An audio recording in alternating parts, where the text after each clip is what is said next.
until the very end. Front and center. What? Raw Philly attacking. Yeah. Philly combos. Resets. Yeah. Heavy, heavy, heavy. Airball. You gotta respect it though. Ooh. Can't do heavy hairball either. It's very true. Okay, there's super. What will Valentine get off this? No poison, no setup. Just hold them. You whip. Ooh, nice. Good cross. Good cross to the HA. We got one more. Oh, I feel like there's like 3 more waiting. I don't know. Khyreevamp has been going for a lot of resets this entire game. Oh, Philly is very reset. Specifically very, like, overhead cross-up heavy. Yeah, overhead cross-up heavy X he is. All right, that is 3-0 for Kyrie. Yeah. Khyreevamp. And yeah, that's about it. Who's the next matchup? Well, first off, we have to confirm everyone else's matchups. Okie doke.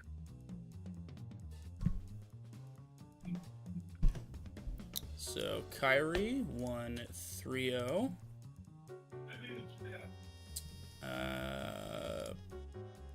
Let's see. Espresso lost to Skull 3-0. Wow. This feels a lot more. Well, This is a lot more. whenever you get new players, it's really hard to, like, you know, put them in their right spots. Yeah, no, So, I get it. I'm No, kind I of get it. expecting I guess they call it the Plinko effect. There's a bit, Okay. there's a bit of like early shakedown and then it bounces out. Yeah, no, I understand that. Okay, let's see. Because last turn he was like 2-3 heavy. Like it almost happened almost every other match, unless someone instantly got 3-0'd, which didn't really happen that often.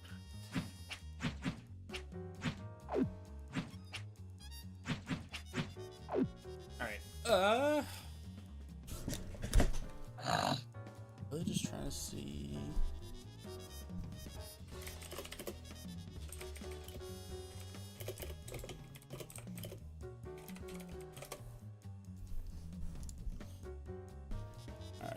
Alright.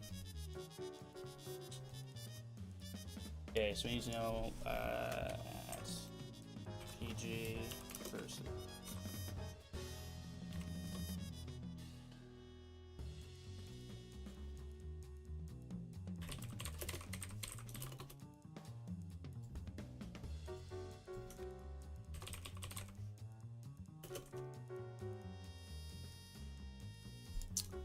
Oh my god. Match results. All right. Trying to get these match results, and people are taking forever to get them back to me. Is that a good thing or a bad thing? It's a bad thing because it means it slows everything down.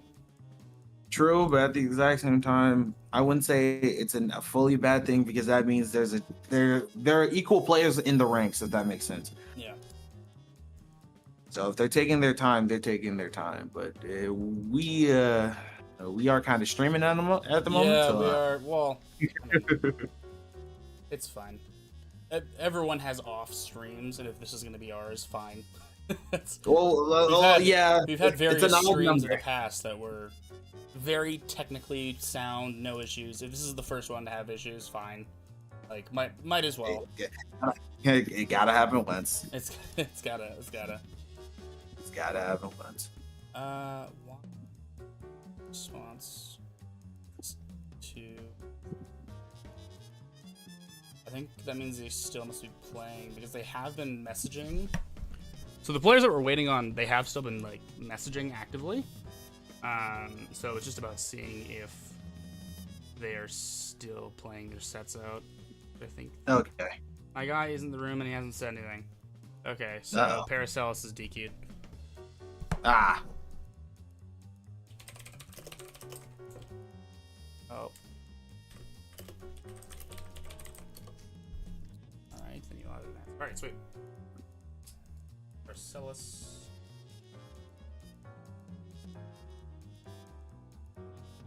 NotMusic 1-3-0. Alright, that was a lot of 3-0s round one. That's a bit unfortunate.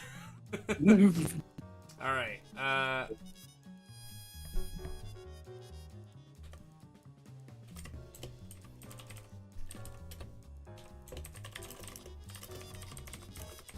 It can't be that bad, right? Yeah. I can't even make a joke about it. It is kind of bad.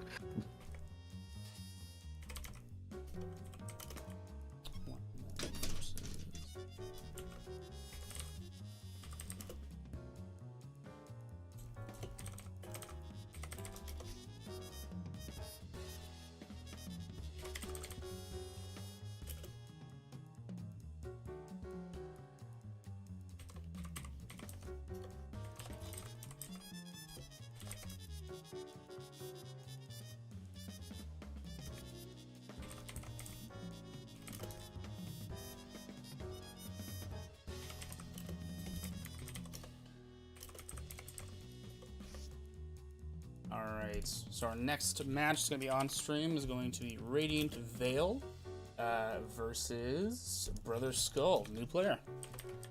Oh, okay. Radiant. That name sounds familiar.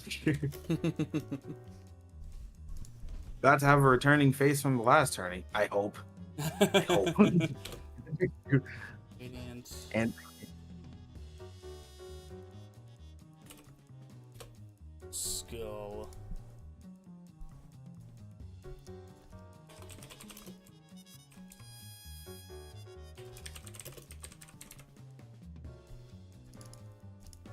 Alright, let's just wait for them to get in, and then once they're in, we can get the matches going. we may begin.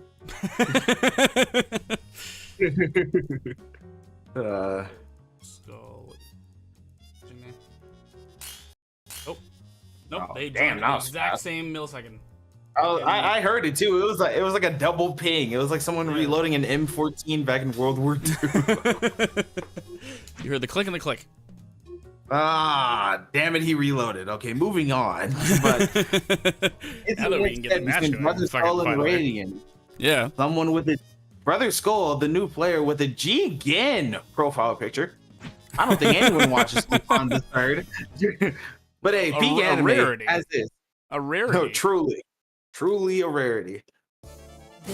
Brother Skull with Parasol, Marie. Holy shit. Yeah. Yeah, okay. This tag team versus Robo Fortune and Annie. So Radiant, Let's see how this goes. Radiant is a very well-known, I guess I'd call like hybrid zoner.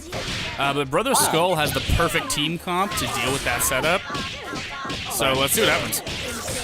Truly, this is kind of carry. This is kind of interesting. A reset. Will this be the end of Parasol? This is the problem. Depending on the- Radiant is probably the best Robo Fortune player in this tournament. So it's interesting just to see the mixer of multi-hitting attacks that Radiant can force people into. That's true, but from Brother Skull gets the cross-up reset. Will this be the death of Robo Fortune? Yes, it will be. Oh, wow. Oh, never mind the combo drop. But never mind, Brother Skull keeps them locked down. Oh, the grab. Or come and throw. It just doesn't matter. It works. And he was over it. It just works. It just works. The reset. Oh, tried to go for another one. But the push blocks. Oh, nice super. No, not that big of a punish. I was gonna say, even that, I wouldn't say That's two bars for something that I don't think you need to spend 2 bars on. I think that the DHC into Annie was to ensure that the super was safe. Yeah, I get it. But still, Radiant's about to deal a lot more damage for while being meter positive, and Annie level 5 is terrifying. But the thing is, oh, yep, Chip. Oh, missed it by a millisecond. No, Annie recovers. No more Annie level There 5. are a lot of supers in Skullgirls that are punishable, but are punishable relative to the distance of the character, right? So you can punish that super if you're like right in her face, but if you're not gonna punish that. So here's the install. Yep, the install is a big buff. This is effectively a double trigger. You could say, All right, game 1 to Radiant. I do all my own stuff. dance. That was a. Don't that just be I wonder what they could change in that situation that it would even change the obstacle in this situation. I would have just spent less meter. Probably. That's a good first instance is especially go ahead. Especially the fact that like you have Cerebell level 3 that does so much like damage raw regardless of your team composition. I would have done the most possible to try and squeeze that out just because it's also a really good like anti-zoning tool. Mm-hmm. All right, we're getting into game 2. All right, let's see how Brother Skull could, what's the term? Adapt to the situation at hand. Because the biggest issue here is probably, I'm not gonna say anything, but it's more like I think it's just Annie DP because they both have it, but it's still just a very there's a cross up, but there's Annie DP. Yeah, Destruction Killer is very terrifying. It's a terrifying special move. That's all I'm gonna say. It's very good. Very good. If you're not totally should not be nerfed. Very good. Totally. And no damage nerfs, no scaling, no nothing. Yeah. Speaking of scaling, yeah. I was like, that's death they spend, and they spent, but now they're meter 0 against Cerebell level 3. Ooh, I didn't even. We gotta look at that in the VOD. I couldn't see which side they were on. If I'm in Radiant's position, I'm not letting this Cerebella breathe. Because a random raw level 3 is going to deal a lot more damage, but I actually think that with the meter build, that character is dead. Yeah. You did not know what side you were on. Radiant coming in with the extreme pressure. Very. Most definitely locking down. Radiant in here showing off why air dash forward medium punch is good. and that's dead. Nope. Oh yeah. Oh, wow, that is completely disrespectful. I was gonna say there was a little bit of neutral there. It was lost, but there was a little bit of neutral there. Okay. Just a breath. Just a cough of neutral. Now Robo Fortune putting her hands up like she didn't do anything wrong. Don't shoot me, officer. I didn't do it. It's not my fault I forced neutral. Well, Big Band wasn't in that match, so there's no cops. We're good. It's more like well, I can't really say that. Big Band was more likely just standing there watching. So. I'm off. This is my street beat that I walk. Action. All right, let's see if brother can take a game. Take the shot. Ooh, the good neutral snipe. Tried to go for a cross up there. Was unfortunately the jump arc did not allow for the mix. Yeah, I saw. And this might be a reset in its own self. Ooh. I saw and I sensed it. Oh, and this might be a dead parasol. Yeah, no alpha counter into tag. But it is forced back into a combo now. The thing is that I guess it depends on how confident Brother Skull is. I would have let the parasol go. Really? Yeah. Yeah. Because comparatively to a team, Cerebella is way more valuable. Like especially depending on the assist that you're running for Cerebella. Cerebella is way more valuable to the team, right? And usually in a game like Skullgirls, or just in any Marvel's Capcom game, you don't want to throw away your supportive characters in a team, right? Like, that's why no one just like throws out Dr. Doom. It's like to death. Unless they have an idea of what to do in that situation. Yeah. Because that character's assist is so valuable to the team, right? Just throwing it out is risky. It's a bad idea, usually. Although I will say, all of these matches, they haven't been super one-sided, which is interesting. Yeah, it's been more of the thing that like they've been towards Radiant, right? But that's still gonna hit. The thing in most situations, I feel like Radiant is just more able to keep Brother Skull locked down in this situation. It's that, and it's clear that the routes that Radiant's Annie's using is a bit more advanced than Brother Skull. So it's really just like I've spent more time with Annie than you have, and then also I have the Robo Fortune to secure the W, which I'm pretty sure like Radiant is one of the players who could run like solo Robo Fortune and do quite well. The Annie there is just obviously for matchups. Just for, yeah, basically, it's just to keep them from coming in because it is still a zoner setup, and that's 3-0. Radiant takes the set. Yeah. All right, let's see who's up next, shall we? We're moving into losers round 1.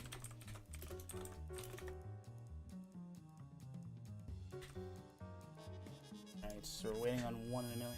ZMAC, I think they already gave. Oh my gosh, there's too many. There's too many 3-0s in this tournament. What have I done? People have improved. No. Ah.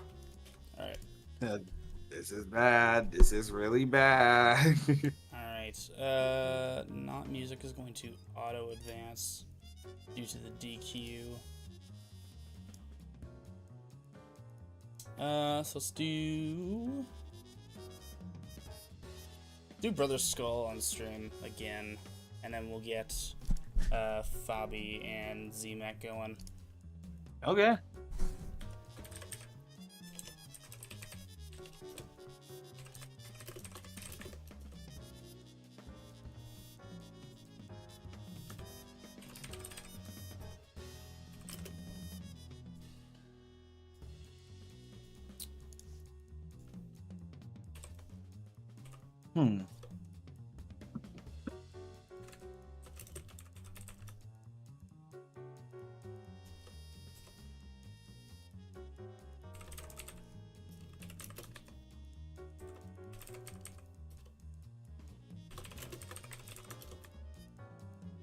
I don't know how I can. What is a proper thing that you do here in this situation? Because I'm thinking about it. What do you mean? I'm thinking about last game. Because the thing is, like, You really just have to practice your Annie. Like, that's a big, it's a big part of it. That is, also, putting Parasol up front, I don't think is, like, Parasol point works, but the issue is that Parasol loves meter, right? And also loves, it really loves having, like, dark anchor potential, you know? And so if anyone doesn't know what that is, a dark anchor is someone who you put in the anchor position, but you intend to tag in prematurely, like before it gets to that point. So you have a little bit of meter built up, and you do have some neutral assists if you need it, right?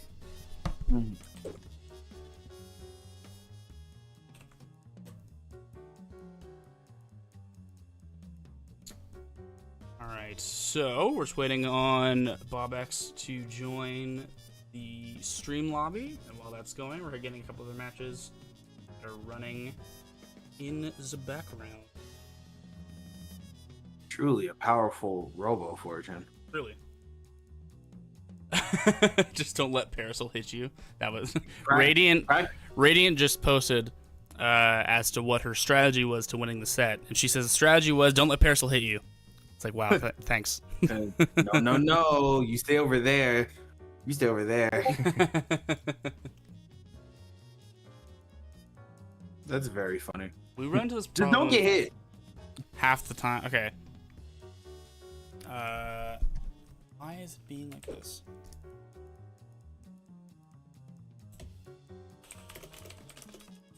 So we run into this issue. This happens every once in a while, where one player will have no issues getting in to the Skullgirls online lobby, and other players will. And in my experience, that tends to be due to region.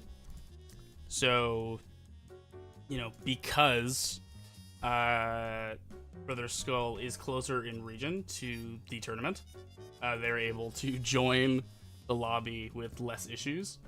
Where Bobex, I believe, is, let me check. Yeah, European. That's probably why. So I might have to remake the lobby just so that way you can actually get in. You know what? I'm gonna. Usually it's the privacy it's just the privacy issue. So I'm gonna remake the lobby. I'm gonna make it public, and then we can try and get everyone in properly. It just happens with with European and Asian players that just sometimes the lobby just does not want to function.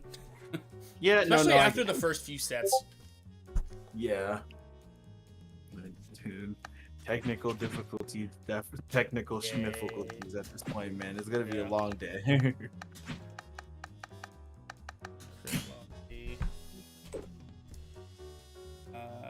Alright, send it to you first. Okie doke. Send it to Skull with a 10-second delay. Send it to Bobex afterwards. Alright. 10 seconds. I'm gonna get a rapid fire of connections in my ear. Okie doke. Nah, I might take a while. As usual. There we go. Alright, so these two can go whenever they're ready.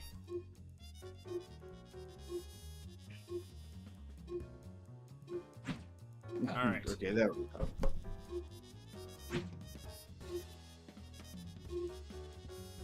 Alright, Bobex versus Brother Skull. Let's see how this goes. Solo Valentine versus Parasol Sarabella Annie. Seems like it, yeah. May sting. Oh, yeah, still with the Solo Valentine. All right, let's see if the Solo Valentine can do something this time. Oh, you shouldn't back out. As Valentine, the first thing you should be doing in this matchup against Parasol is smothering her. In normals, buttons, it does not matter. But there's the reset.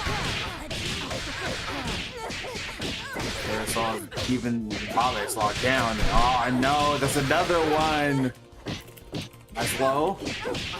Ah, but just to get hit by another low. This isn't good. I think Bobex is dead. Or no. It's too much. One of them. Come on, Bobex gets that's game. It's really just matchup knowledge at this point. Like, with Valentine Solo, you have access to, even though you're still scaled a lot, you know, because of who you're playing, you still have access to crazy large attacks and multi-hitting moves. Usually Valentine does want the assist just for Vile setup, and just for like a get off of me, because Valentine's defensive options are not awesome. Not really great. Yeah, so in this instance, the only thing that Bobex can do is run up to Brother Skull and just try and get out as much damage as possible, and don't allow for space, because with Parasol's biggest attacks you have to worry about do have a decent amount of startup. Don't even try. Right, and the thing with Parasol as well is that Parasol is very high-low mix instead of left-right mix, and so the thing with that is then you'll see this with 4 HK and with 6 MP, that they are overhead moves, but they're very slow, right? So you can see them coming, unless they're in a combo situation. Like right there, so there's a cross under and then forward medium punch. That's quite slow and reactable. The other thing too is that we have Brother Skull combining the already significant Parasol charge character damage with Sarabella assist just for extra punishment. Practically, and this seems like just the damage is just. And the other thing too is that, so this is something that Valentine players can run into, where they play Valentine like Strive, Chip, Xanath. So in Alpha Blade, Alpha Blade crosses up. Valentine's does not. Right? Like if you use Alpha Blade in Guilty or Strive, you're going to end up on the other side of your opponent. In Skullgirls, you'll just get blocked, and then you'll be minus. Yeah.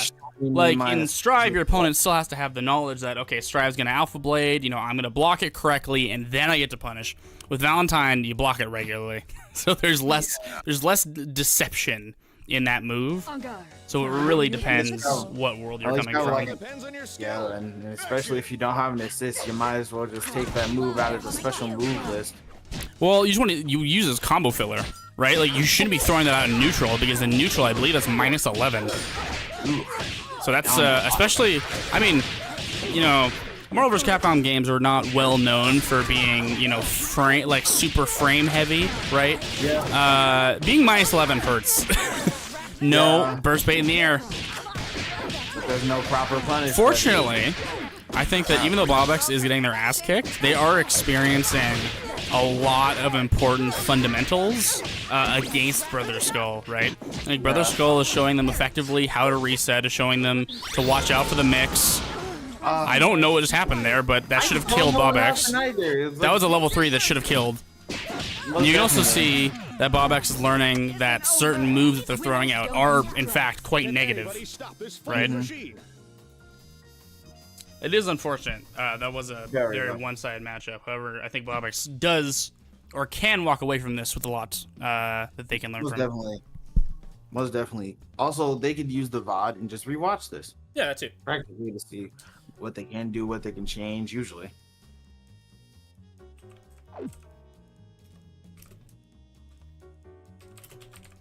Okay.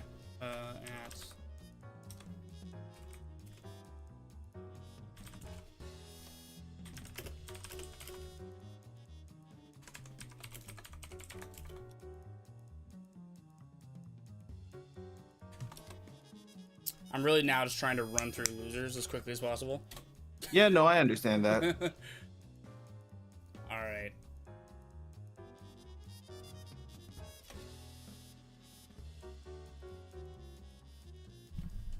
Just so we can get the set running. Oh, Bobex is still in the fucking thing. There we go.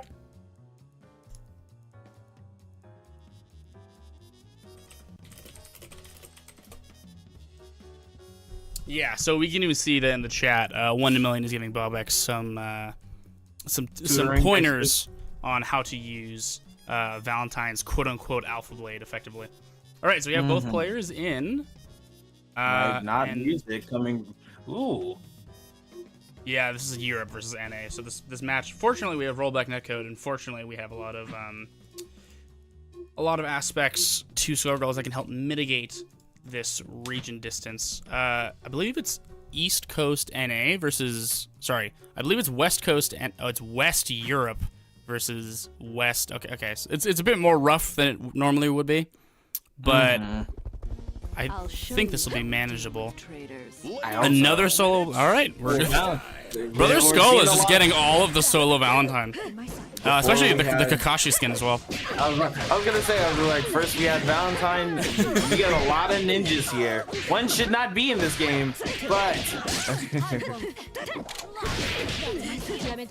NotMusic. Actually, I shouldn't have said anything. I wasn't expecting that we would be streaming this many solo Valentines, but shit happens, man. Might as well call this Valentine's Day, but no puns intended. We don't. No dad jokes. I promise this time. It's a lot of solo Valentines. All right, this next one is losers.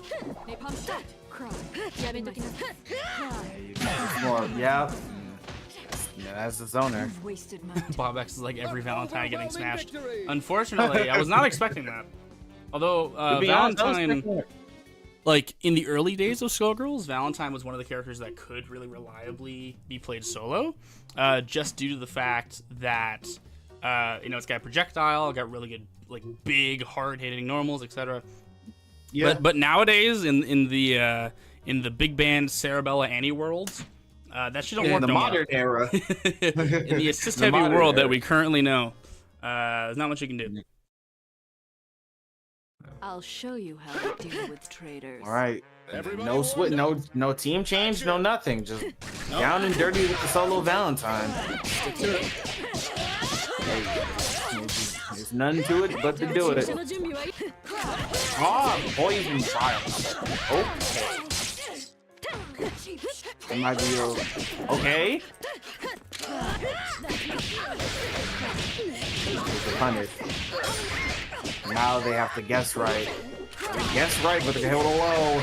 Yeah. Well, here's the thing. So this is kind of a staple.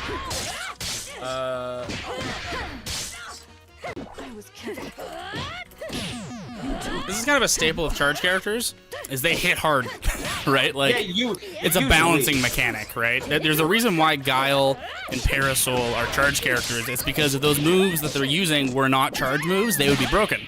So to balance them, they make them into charge inputs. Yep.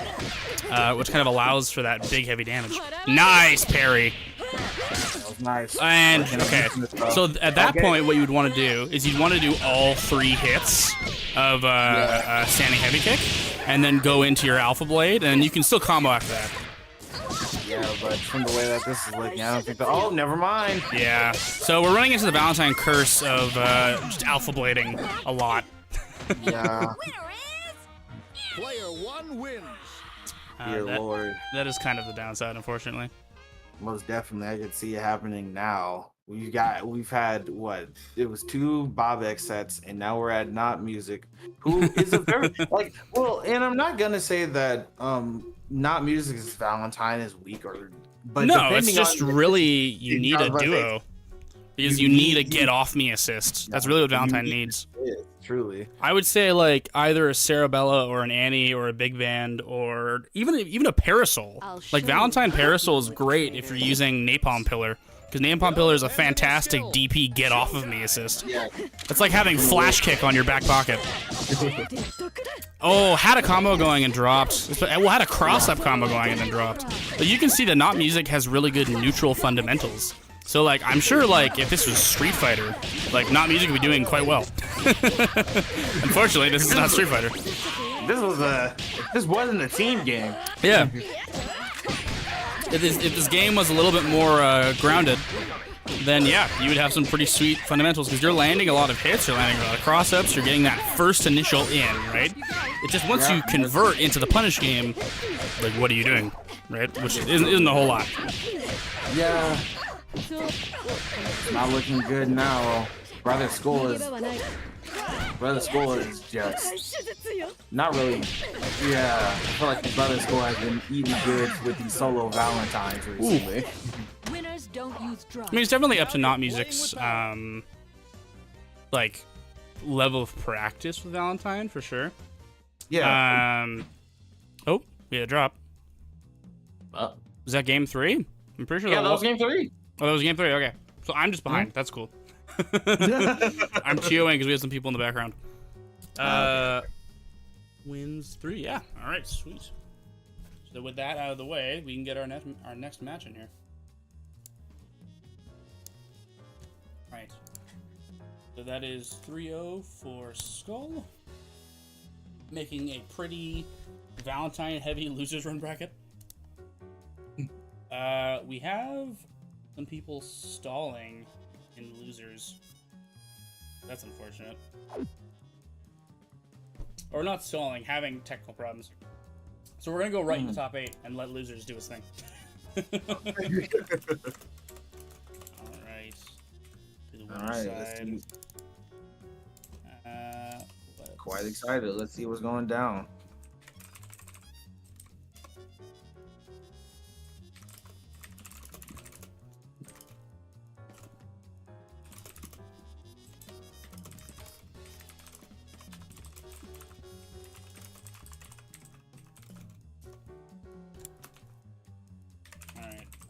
So our first is just 1 in a million, which we haven't seen on stream yet. The Marie player. All right. Coming from last tournament, if I remember correctly. From every.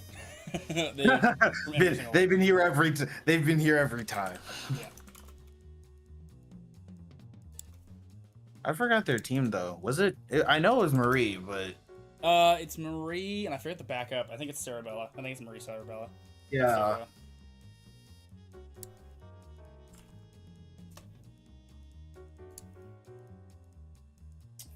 Quite excited. Let's see if we can hit another Spirit Bomb. Oh yeah. I think they do. They land 1 per set on average, and then outside of that, like, there is multiple purposes to Spirit Bomb. Its biggest like upside is just big damage, right? Yeah. So that's kind of a plus, but also because of the multi-hitting block stun properties, and I do believe Marie recovers pretty quickly after using it. It can just reset to neutral. It's a very expensive neutral reset, though. Yeah, I was about to say that's like borderline. That's like Virgil level 3 in neutral. Yeah, exactly. Like, is it a bad option? Are they mashing on you? Yes. Then it's most definitely not a bad option. Yeah, But then you should go for it. that is 4 bars. Egrets, dispatch. Parasol. Oh, yep. And Maurice Arabella. Get flashy, Yep. guys. Let's rock. All right. Let's see if anything changes this time. All right. This is getting hit though. Oh. I feel like Kyrie was trying to get the assist. I felt like it. Oh no. Oh, that's an overhead. Is Marie dead? No. Yes. Never mind. Alive. She died. That was actually kind of cool. I like that. I mean, yeah, there is. Cerebella does have quite a bit of effective meter usage and cross-up potential. And a grappler, so there's that too. Well, yeah, like it's like saying, oh yes, Zangief has good pokes in neutral. He also has an SPD that does half of your health if you're a Kuma, but you know, Shit happens. Now that's real. you know, I'm very surprised. you know, I thought, you know, if you showed these two to me, and they were like, "Who's gonna win?" I would have said 1 in a million's gonna win. But Kyrie's been making a lot of progression, I think, from tourney to tourney. Most definitely, I can see it. I can see the adaptation now because the thing is with Kyrie, I can feel like Kyrie's parasol has been getting stronger during this tourney. I don't know why. Well, Kyrie's also participated in a few, so I think it's good to be like, oh, hey, you're actually getting better and better because 1 in a million was the weekly round 1 3rd place finish, and then 5th place finish of weekly 2. Ladies So, and gentlemen, definitely is a strong player. That at least. The only issue is, there we go. The only problem is that Marie just doesn't do zoning as well as Parasol does. That's just facts, right? Like the only thing that, because at the end of the day, Marie has zoning, right? But she's a set play character. She's not a zoner. There's a big difference between the two, right? So like a zoning character just wants to keep you out, right? You with big moves and big projectiles keep you out. Marie wants to get in and then have some setups, whether it's her stand or her dust bunny or whatever, and that's what she uses to mix you. So Marie is a lot more aggressive. She just so happens to have a laser beam, but the laser beam tracks back to front, right? So if anything, that's a move that pulls your opponent in towards you. It is for like pressuring. Well, yeah, it makes sense though. So really, I think the only thing 1 in a million needs is just a mentality switch here, right? Like, don't look at your Marie laser and your big normals as you know, keep out tools, right? Look at it as, okay, I need to pull them in, and then I need to set play, and then I need to keep vortexing them after that point. Yeah, I was gonna say, you got to keep them in the loop, but you got to keep them clueless. It makes sense, but it doesn't. Yeah, but I understand. It's like you have to keep them there. But the thing is, with this parasol, it's clearly known that this Kyrie has a very slimy parasol. It can get out of a majority of the situations. You really gotta. The other thing too is you actually can't, in my opinion, snapping parasol here is not smart because then then later you're bringing in parasol with way more like meter potential. With way more meter. Kyrie is so confident in the parasol that they drop the character off. Like they think they can close the game out faster by dropping off the 3rd character and just going like hardcore into Parasol. And they brought in Philia with Hairball Assist, which is that's purely block stun, right? So they just chose an assist that's designed to keep the opponent blocking. That's the bait. Oh, but they got the raw tag. Yeah. See the block stun. And I feel like the mental stacks are getting onto them now. Yeah. Like, the thing is, like, Cerebella hasn't been able to do much. Oh, this elbow drop, though. It's not even able to do anything from that. Ooh. Oh, no. Confirm? Yep. Nice. Oh, there was a... I don't even know what happened there. I think that was technically a reset, but then he didn't have confidence in his reset, so he dropped it. I was like, they didn't do anything. I think Cerebella might be dead here. They didn't burst, though. Well, this... Oh, that's the reset. Can we get the kill, though? Yeah, that's death. There we go. I think that was an accident. It was probably an accident. Okay, here's the thing. Marie has fantastic meter build, right? Yeah. But Philly is Phillying right now. Yeah. And that's a dead Marie. What is Celebro gonna do in this situation?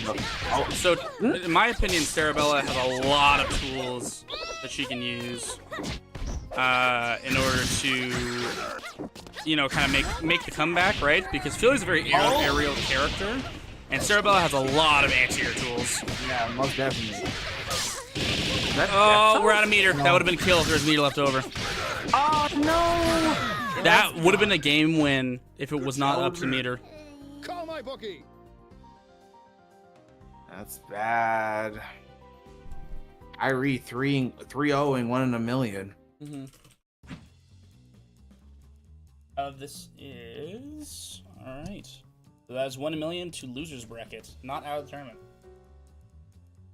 That's insane. All right. So that is not -1. I don't even know why that's something I'm allowed to put in. IS negative. All right. -4. Lost 4 games in a row and lost 4 more.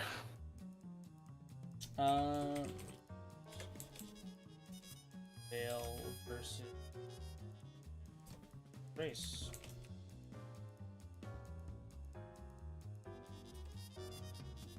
All right, Espresso 1-3-0 all the way back in losers round 1.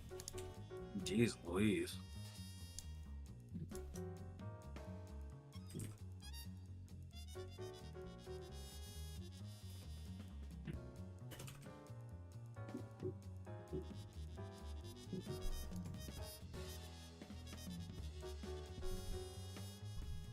All right.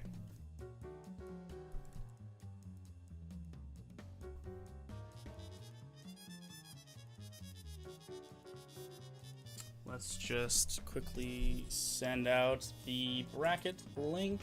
Or not the bracket. What the fuck am I saying? The lobby link. Then we should be good to go.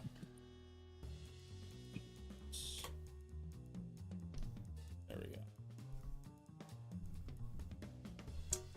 Okay. Juggling a million things. Let's quickly set scoreboard. You're still in top 8 win. That. We're top 8 winner's side. 1 in a million also did DQ themselves out of the tournament. Okay. Which is kind of weird in my opinion, because they 3-0'd their first game and then got 0-3'd and then they're like, nah, and then dropped out.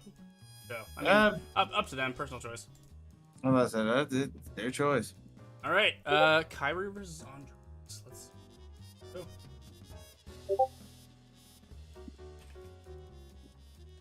All right.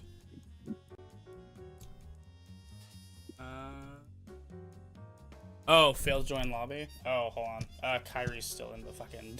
They didn't leave, and I wasn't paying attention to that. That's on me.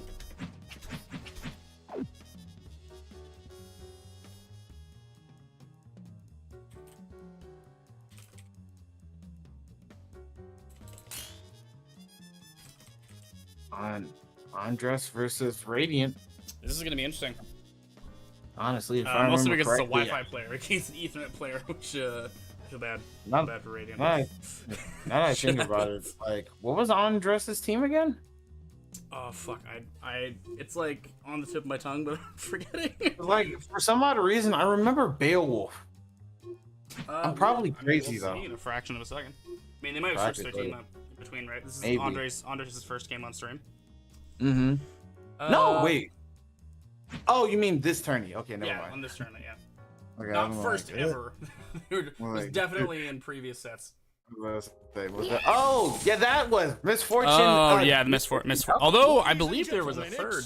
Last I was gonna tournament. say, I remember them. So, Oh wait, the misfortune double is a very good team build.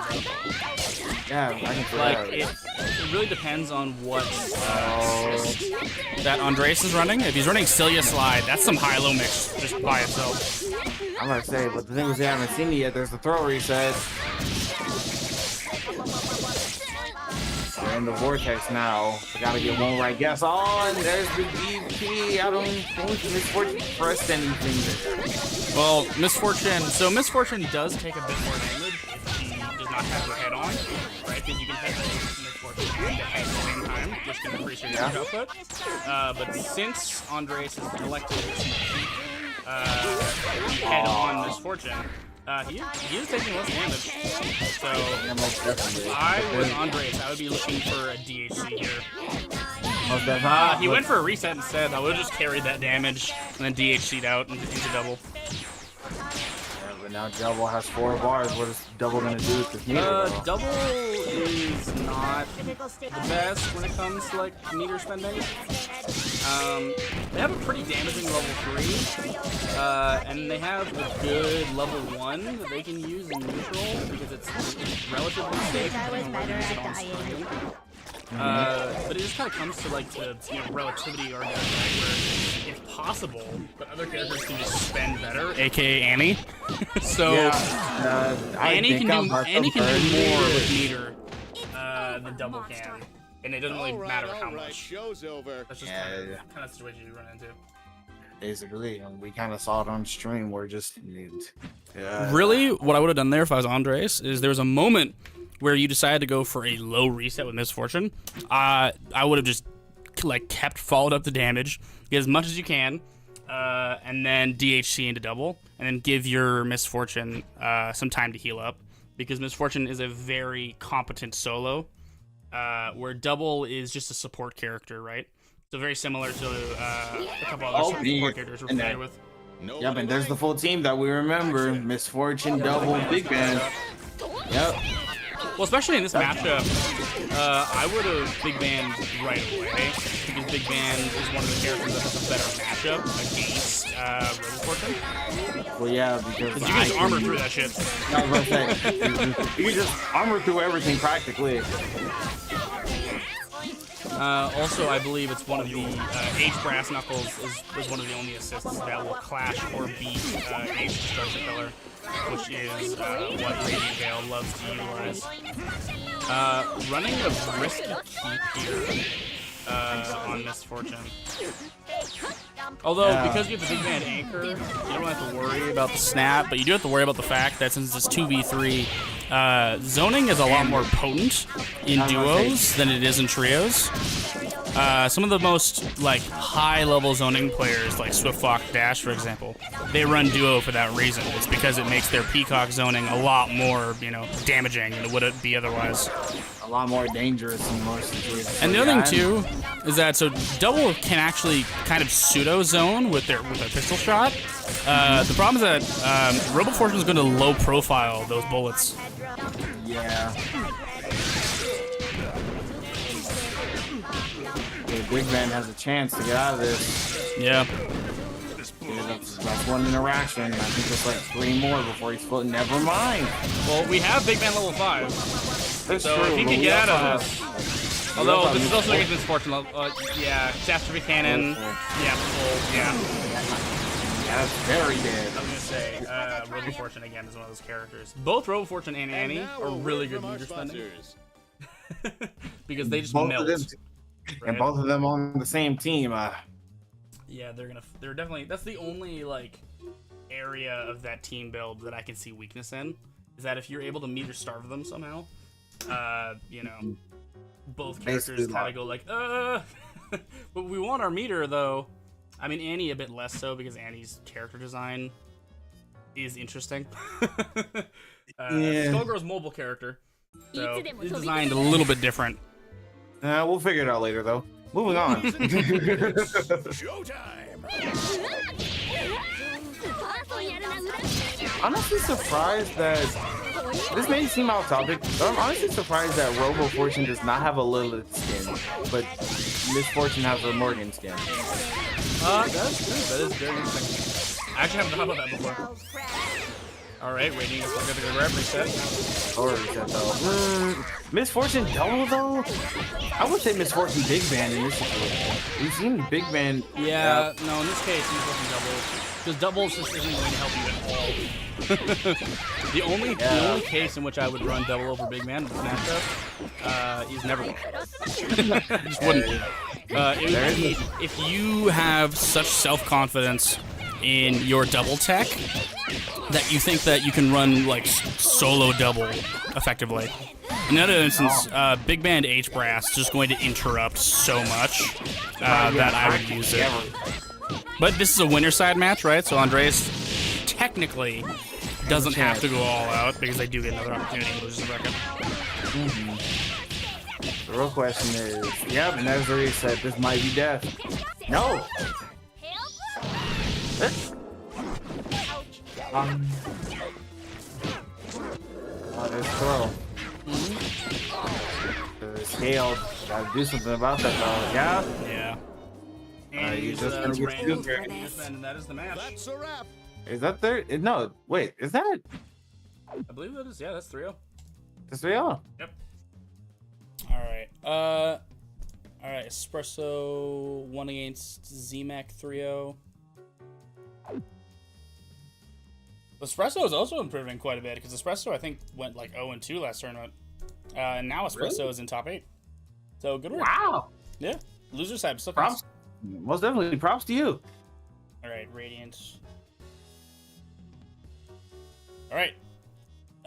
Next up in our losers match we have Andres and Espresso heading to stream. All right. Can't wait to see it.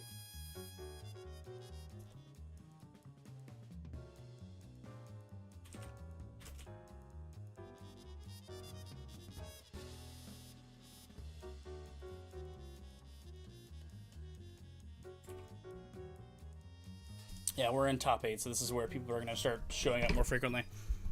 Espresso is celebrating in chat currently their top 8 achievements.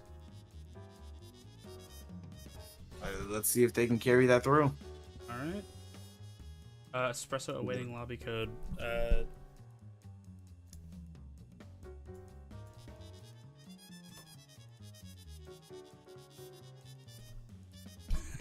Everyone's like asking, why am I not posting the on-stream lobby code publicly? Why am I doing it privately through DMs? I wonder why.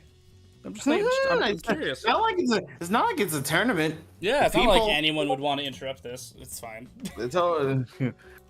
Totally. Maybe. All right. All right, Espresso and Andres are going.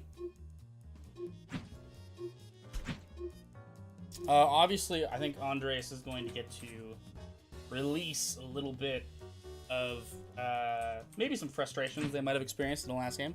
And Espresso's just happened to be here. So, hell yeah. Espresso just walked around. Oh, solo big man. Wow. Hey, that reminds me of last tournament. But let's see if they can. Although I believe that was Hollow who did that. So that's kind of different. Ooh, grab into nice. Yep. This is a lot better than Espresso was doing. I want to keep in mind this is quite a big difference. Oh my god. Coming in with the Espresso is a new man. Went for the aerial grab reset. Unfortunately, was teched. With the piss yellow big band. Oh yeah, with the banana band. Man with the yellow hat. And that's death. Okay. Espresso. Let's see if they can deal with the double, because that cannot be low profile here. Yep. No back throw to keep the pressure going. Well, also another thing too is it's a solo character, and double's not really well known for their damage.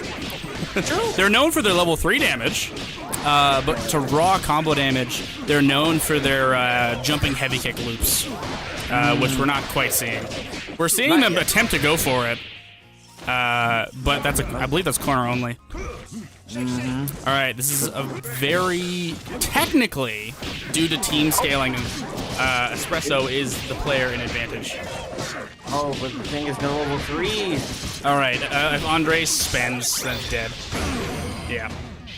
Yeah. Very interesting choice in Super. Wins. Double has like 3 different supers, and I know why you went for that stone face.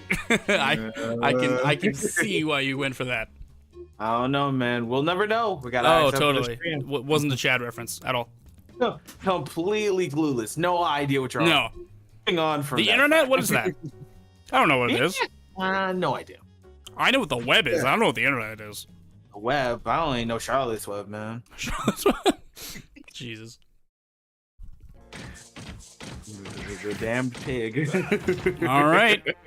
Still, that last game was very close. Finally. Very much. The thing is. Oh, okay. Espresso deciding not to press right away and instead deciding to kind of buffer a charge, which is interesting. So I don't know if Espresso knows this. You can charge before round start and then like fake a brass knuckle. During the animation, I was like, during the intro animation, you can charge. Yeah. The other thing too is with brass knuckle, it's not only a damage move, it is also a pump fake, which allows you to use it as a mobility tool, right? Where you kind of you fake that you're going to lurch forward with that H brass knuckle, and then you press kick to cancel it, and then it's become a movement tool. It's very similar to like Guilty Gear Potemkin. Yeah, no, I see it. So currently we're even because we have one character with half health and then one full duo character. So they're both at the exact same, what they were up until I started talking. Hey, but the thing is, the best thing Big Bang can do here in this situation is probably like, there we go. No, not that. The best thing that Big Man could have done is wait. Be patient, build that meter, get a level 3 off, and then you win the game. And now you're just getting utterly annihilated. Because basically, Double's level 3 is very funny to watch because all of the damage from Double's level 3 comes in the very last hit. So all of those like Rube Goldberg pogo attacks that you're seeing are dealing like 1 point of damage, and then the very last hit does a lot of damage out of nowhere. That's funny. It is, yeah. The thing is, I don't know. The thing is, I was trying to say that the basically the fucking Potemkin thing. Yeah. Or like when he lands face first, and I thought he was gonna do that, not super after. I thought he was gonna do that into like pump fake brass knuckle to get in. Well, not more Espresso, Ladies and gentlemen, it's I agree with you. Espresso's only real area of development that I would recommend is just to be, well, it's not even something that you can really do. It's something that comes with time. It's just confidence in yourself. Because Espresso's making a lot of plays, like random, raw level 1, that a lot of new players use as a, I'm very afraid, please get off of me. Where I think a more advanced player would be like, okay, let's sit, let's wait until we hit level 3, because then if we can even hit level 3 raw, right, and we're not comboing into it, which I would still recommend doing, you're still getting a lot more damage than level 1. And the problem with Big Man level 1, like you can see there, is that it's a multi-hitting level 1 that if you whiff, can change the damage of the level 1 very heavily, right? The second that Big Man does the rotation, that's it. So we saw Espresso try to go for a bagpipe taunt, so that actually gives a buff to a couple of Big Man's level like hyper combos. The only downside is you have no assist to cover you. So that's kind of a downside of running solo Big Man, is there's no coverage for bagpipe, which means you have to be frame perfect after the kill in order to get it out and return to neutral before your opponent joins. You'll end up like this. So this is what I'm talking about the double heavy kick loops. All right, and that is 3-0 in Andreas' favor. Yeah. Very close games, actually. Very. I can see that, though. It's just the fact that Double just had Big Band locked down. Yeah, absolutely. It's just kind of... I know I shouldn't be saying this, because definitely if you're a new player, I encourage you to play solo. the downside of solo is that you're running into a lot of limitations, unfortunately.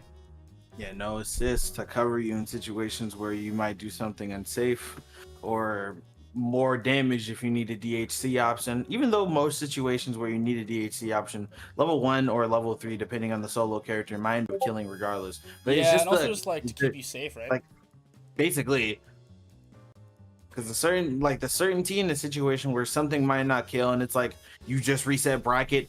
It's 4-4. This last round will end it all, and you can kill. It's just a lot. So Espresso just put in chat that they'd never faced a double player before. So that is fair. Most definitely. Because Double was a character that in the early days of Skullgirls everyone played. Right? Oh yeah, I could see that. Most definitely. I remember it was definitely made popular by Sonic Fox, but it was made popular as an assist character. Right, lots of synergy with like Philia, Fukua, Misfortune, other very popular characters at the time. But now that we have Annie and a couple other different characters that have come out since then, they've kind of phased out Double's like usefulness. So we do see people still running Double, but definitely in a different context. Like Double has become, I'm gonna say like the Doctor Strange of this game, right? So Doctor Strange in Ultimate Marvel's Capcom 3 is a very high damage potential character, but they rely very heavily on their command movement options. Doctor Strange has a teleport. Double has like a weird command dash that's invulnerable sort of thing. And then both characters have loops, right? Yep. Like FOF loops for Doctor Strange and jumping heavy kick loops for Double. So we shall see. Let's see what changes with this time, though, because let's see if Brother Skull can genuinely, because Andres was on a roll. I highly doubt that it's legitimately it's either Brother Skull puts out this fire now or the fire rages on through Brother Skull. Well, Brother Skull has just unfortunately not had a lot of great practice.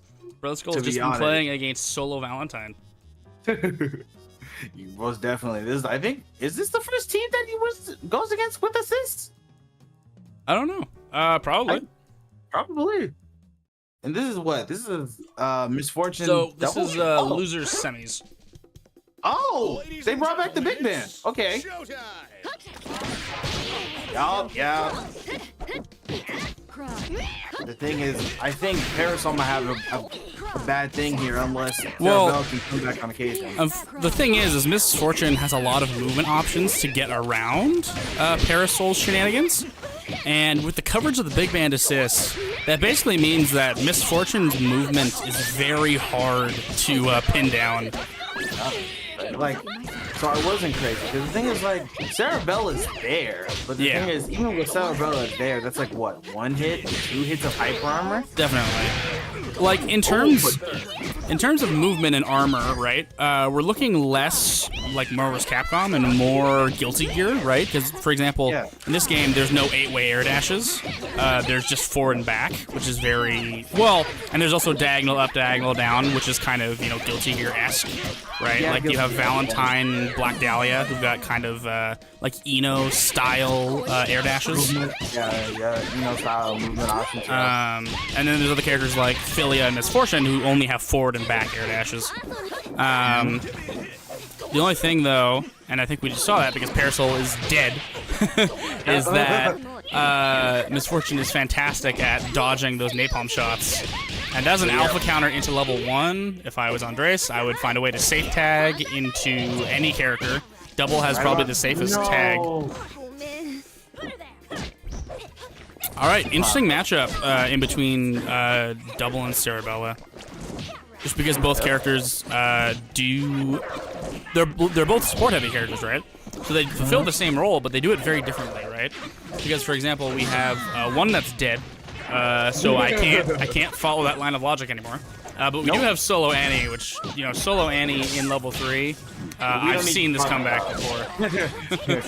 We don't need to talk about that. This comeback has been made many a time, so it is very possible, especially in a level 3 versus another level 3. was definitely there was always time in situations like this. Reset. It was an attempt. In a 3v3 setting, any comebacks are you blink and they happen. Because it really just comes down to not only the install, but also having really good safe supers. Also having a really slow-moving projectile that allows for good setups. The second that I start to like complimenting anyone, they start getting beat up.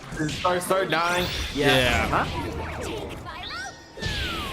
Yeah, and yeah, that goes through. So the quote-unquote Chad super is more of a Galaga-style zoning level 1 super. It's more setup, but there is like an opening hitbox, which is kind of what we've been seeing Andres use it as. Yeah. All right, that's 1-0 in favor of Andres. I feel like Brother Skull, I feel like was overpressured there. I feel like, yeah, I don't know. It's probably a mental thing, but like, I feel like as soon as Brother Skull had seen assists, issues started to arise because you could see that they just started rapidly throwing out Cerebella assists, and then usually, There's some panic, a lot of panic assists were used. It was like a panic assist, right? Because I thought it was crazy, but I most definitely, it was like Big Band would come out, they throw out Cerebella assist, and then like Cerebella. Well, they're doing it here. The problem is that assists have a slightly longer cooldown, right? Just to discourage constant spamming of assists. So if you start round off right there, right, with assist, both people are now kind of, they have to wait in order to use their assist. So you have characters like Eliza or Parasol, right, that have special moves that kind of look like assists that they can use kind of in the meanwhile while their assists are charging. So just kind of using your assist really early off the bat puts you in a bit of a weird spot.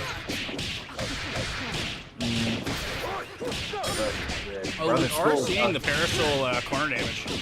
Let's see. Level 3? Oh, okay. I would not have DHC'd there. I would have spent on Parasol level 3 because Parasol level 3 is one of the highest damaging level 3s in the game. You probably could have melted and killed. No, we've seen it before that Parasol level 3 can just. Yeah, it melts. Ooh. But Brother Skull is still locking them down regardless of needing level 3 or not. Fortunately, Brother Skull was not punished. I mean, there wasn't really a heavy punish for that decision making. But, weird unsafe tag. That was bad. They crossed up Big Band and then tagged with a very slow tag in. That's a dead end. You're going to lose Annie for that. Especially against Big Band. Like, Big Band's fantastic at sniping. Alright, so there we saw the actual bagpipes charge, which you have to do the second you get the kill. If you want the buff, you have to do it, like, immediately. Oh, and there's the reset. We're gonna be safe here. Oh, that reset definitely changed the paradigm. Yeah, and now we're in a very positive situation for Parasol in the corner. Yep. All right, so that's 1-1, I believe. Oh wow, first 1-1 of the tourney practically. Well, on stream. We've had a couple off stream. But yeah, I mean, good adaptation coming from Brother Skull. Most definitely. I'm glad you heard me. Because I think that game we saw a lot less fucking panic assists, in my opinion. Well, we saw lots of counter assists, so there's lots of reactivity, which is a lot better. Mm-hmm.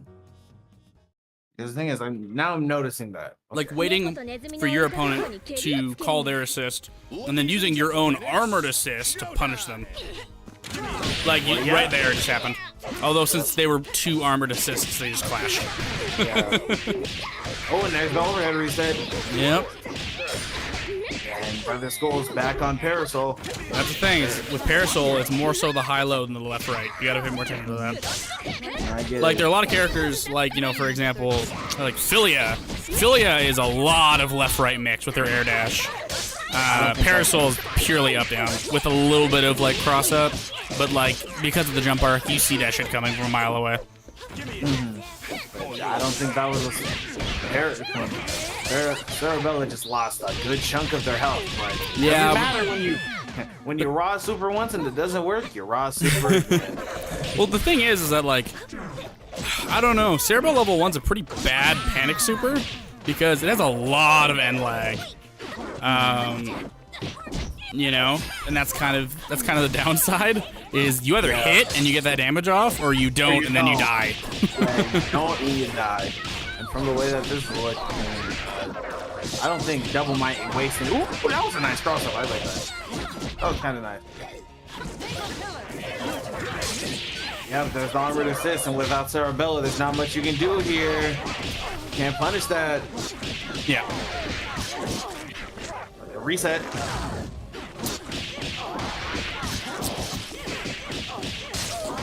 All right, this is dangerous. I wouldn't say Level 1. Okay. Weird. Oh, wait, knock him out the corner? I think you could have killed level 3 there. If not killed, gotten within chip damage distance. Oh, nice reaction. Yeah, I can't combo off that though, which you're just resetting.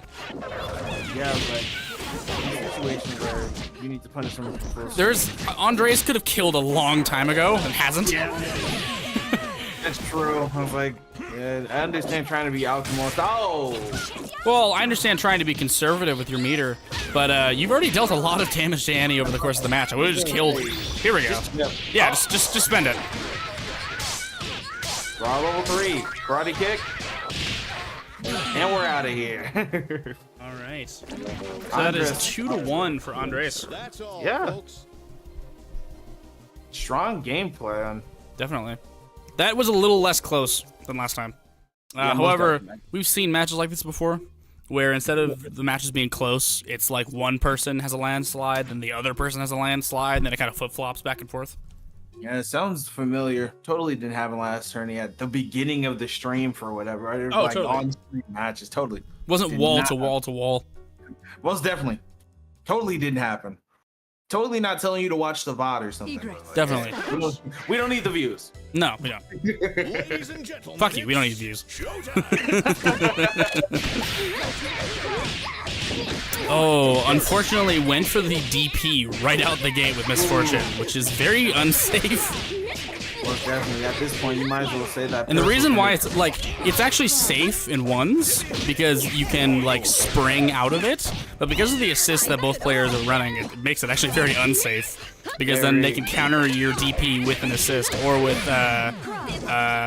napalm shot medium, which is like it bounces off the floor and then goes up. Yeah, no, I see. Yeah, like we just saw it used there.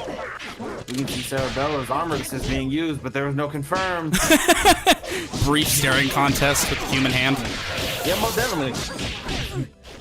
You don't Was able to push block out of it and then continued to stand and sit. Probably a good idea would be to set up an assist bait to push. Like once you get that push block, you really got to play active, especially against double. Because otherwise, double's gonna shoot you. Double's gonna go for level 1. Good DHC to get out of that pressure though. The thing is, there's no kill. You could have gotten a lot more than just tight knuckle, but you do you. It was crazy for a little bit, but 6 HP is a move that exists. I wouldn't have recommended using it in that context. I would have recommended positioning. That's armor. No snap. So this is an infinite. This is technically.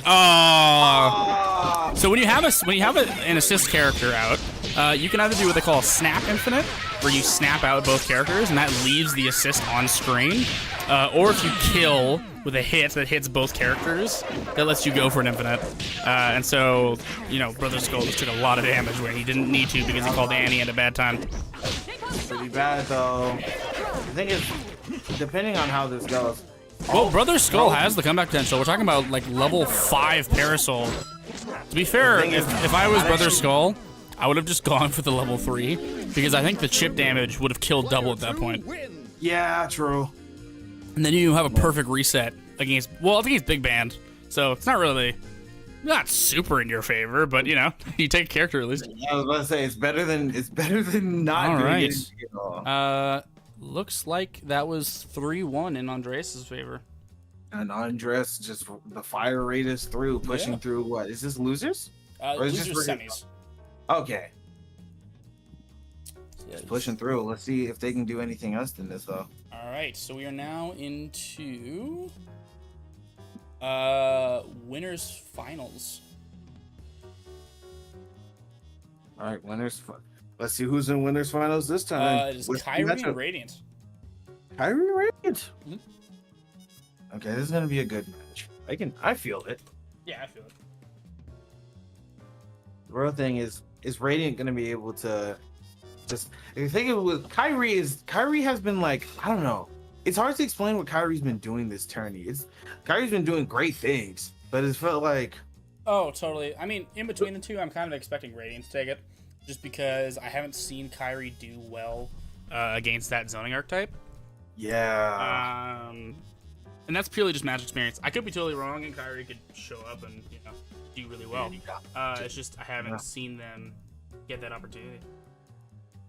It's all to speculation then at this point. I'm just excited to see what's going down. I have to crack them with a bag of chips that I have in my drawer. Waiting for either of them to respond. That'll be fun. Yeah. We totally won't DQ both of them. Okay, moving on. Radiant maybe then. Okay. We're gonna DQ both of you in loser and winners finals, and then Andres wins the whole tournament. Fuck you guys. That'd be pretty fucking hilarious. That's the funniest way to ever win a tournament. Yeah, you'd piss off the TO that much. He's just, oh guys, sorry, you guys are both DQ'd. Took forever. You took forever. We have to let Andres win. Yeah.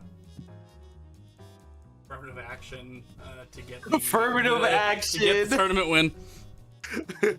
All right, Kyrie, what is going on, my man? Busy probably? No idea. I don't think so. They were just typing in chat like 5-6 minutes ago. And then I hope not. We might just have to let Radiant win this one. Radiant goes to Grand. So Kyrie is a level 2 player, or Radiant is a player, so there is a level disparity taking place.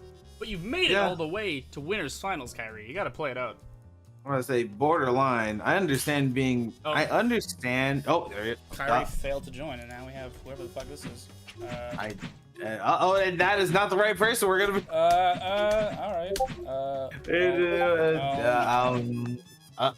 Yeah. I'm gonna remake the lobby. Yeah, private. Yeah, no, that's real. That is very I only real. made it public due to Bobex's failure to join. Yeah. So, shit happens. Yeah. All right.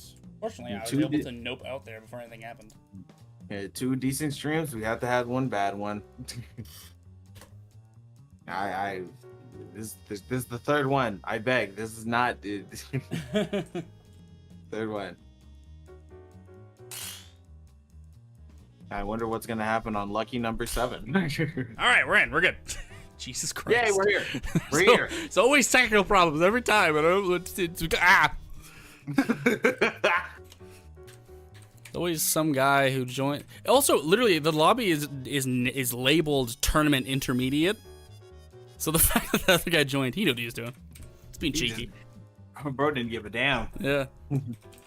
Bust down your winners finals. Fuck you guys. It's like the fucking. It's like the big bird meme. No, it's like the fucking. No, it's not that. It's here comes a new challenger for fucking. Dinosaur PFP. Let's go. Dinosaur PFP. Where are the Dino Nuggies? I came to winners finals for the Dino Nuggies, and they're not here, and I want them bad. Barbecue sauce for my Dino Nuggies. All right. The barbecue sauce. Let's pray for Kyrie collectively. Pray to double. Oh, really? I expected a 3rd. Let's do this in No, one not in this case. With Kyrie, especially in the zoning matchup, you want that confidence. Yeah. I mean, especially this is not a meta pick, right? Their team comp. This is not a meta decision. This is definitely this is what I'm good at, pick.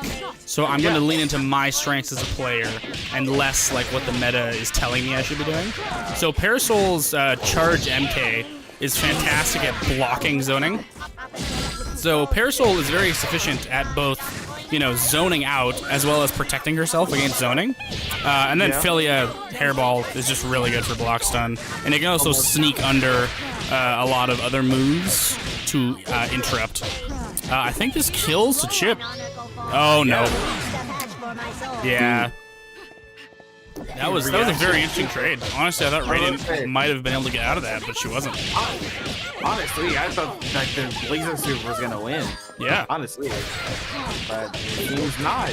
Kyrie's coming in with the reset, but wake up Super, and there's the death of Parasol. Yeah. All right, Annie versus Philia. This is a pretty fair matchup. I mean, obviously this game is incredibly balanced, but both characters are air dashers. Both characters have very good meter spend. I guess the only downside is Annie's install, but Annie does not have the meter for it, and comparatively, they have very similar meter build. So in this case, we're going to be like meter positive Philia all day. Love to see it. All right, that is game 1 for Kyrie. Let's go. Oh, that went extremely different than I thought it would. Yeah, me too. Especially because they leveled themselves lower than they should be. Kyrie's definitely level 3. I think Kyrie had a moment where Kyrie's like, "Oh, I've seen a couple of you level 3s play. Maybe I'm not at that level." And then he, fights Radiant, who, in my opinion, is like the definition of what it means to be level 3, and wins. So I think that is definitely worth a level up for sure. What is it with our country and rogue Most definitely. It's also funny that Kyrie's using the Annie skin for Parasol. It's a very meta pick that I don't know if they mean to do. It feels kind of spiteful, but moving on with it. Yeah. So this is definitely Radiant has made lots of posts fear-mongering Parasol, saying that like the best way to deal with Parasol is to not let her breathe. And to a degree, that's kind of true. However, if you're not letting Parasol breathe, you're not doing your zoning, right? Especially with Robo Fortune, right? Like you're not smothering in this case. What you're doing is you're comboing. So you're kind of forcing Robo Fortune into an area that the character is comfortable, but the player might not be as comfortable. I was gonna say, like, it's a situation where the character might be decent enough at it, but if the player isn't experienced in that sort of area, then well, it's more so that, like, Radiant has the combo damage, right? Like, the damage is there. It's more so the neutral reset part of it, right? Like, Kyrie... What Kyrie has an advantage at over Radiant, and this is probably just due to the fact that the character can play, is that able to neutral reset is a lot more on the side of Kyrie. And Radiant has a get out of jail free card, which is, Annie Destruction Pillar Assist, right? Because that kind of says, get off of me. But on the pressure side of things, we're seeing Kyrie pull out a lot more in terms of like left-right mix, in terms of just overhead pressure with the air dash, jumping medium punch. And again, we're in a situation where this time, fortunately, Annie has the meter to contend. Yeah, and this might just be death, actually. Yep. Scaling. And if that was the wrong level 1. Oh, you should have held crouch. You tried to punish. You should have just held crouch and you would have dodged it. You would have low profiled the whole thing. Patience is key. All right, 1-1. 1-1. This is very much like... Oh, wait, this is 5, right? Yep, first 5. Okay. But yeah, you can see them both adapting as the match goes on, most definitely. Well, you can definitely see there's a... I think Radiant is getting a bit in her own head a little too much. Just because she's seeing that her jump back laser approach isn't working, right? And because of that, especially as a Robo Fortune player at a mid to intermediate level, that is a lot of what the game plan consists of, right? Just at this level of play with Robo Fortune, there's less set play happening, and there's more like laser zoning. But so in this instance, Radiant is deciding that instead of going to set play, just to go into the hard rushdown side of Robo Fortune, which you will get a lot out of, so it works. The only problem is just that Robo Fortune's damage outside of meterless damage sucks with Robo Fortune. Like that's Robo Fortune's biggest weakness, is meterless damage is really bad. I can most definitely see that in this situation. Like, you could get 30 hits raw with Robo Fortune. If you don't spend meter, you're not dealing much damage. Yeah, I've seen it before, but... That's kind of a big reason why not a lot of people run Robo Fortune as a point character. It's just because of her meterless damage being just atrocious.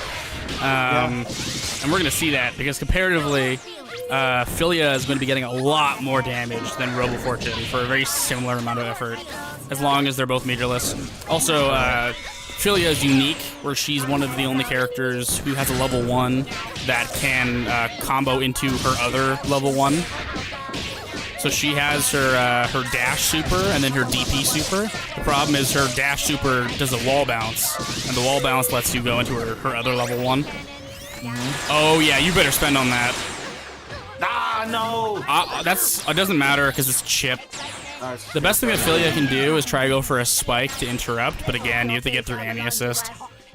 Which is All right. is easier said than done. Yeah, absolutely.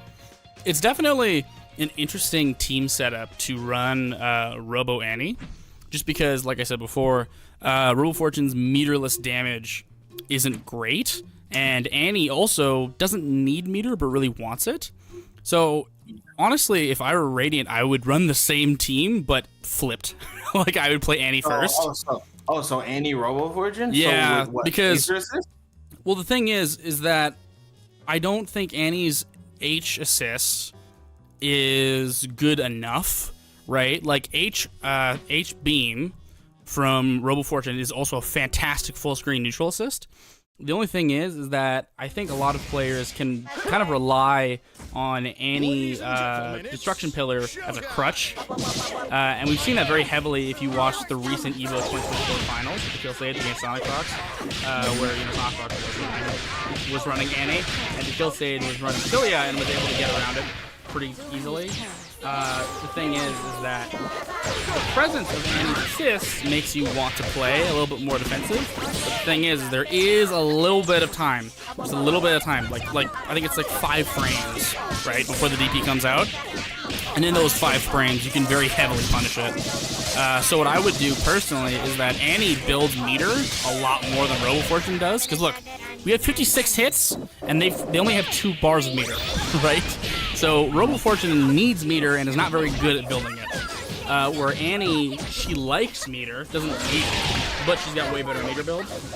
So what I would do is I would run Annie first, build up that meter, and then worst case scenario, Robo Fortune is very self-sufficient. 3 Death Beam, spend to your heart's content. Oh, that's bad. Oh, unfortunate kill. That's pretty bad. Yeah. So it's like last time, both Philia and Annie are people who can combo the level 1s together. In this case, it's really rough for Radiant. She has no meter. Oh, yeah, no meter, no health. All right, 2-2. Player 2 wins. This feels equal. Way to been played, yeah.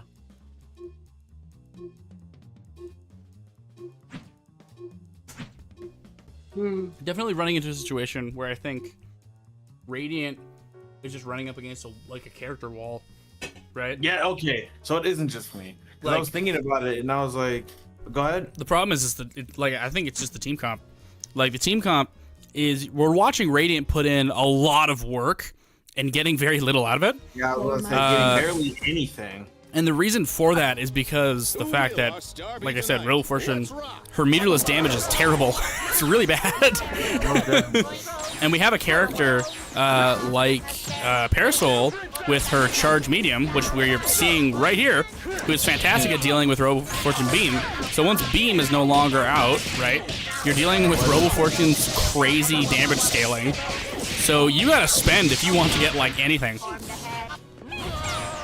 So what we're watching here is we're watching, Khyri have a very sufficient game plan, and Radiant having to do significantly more work to get a lot less out of. There's not that.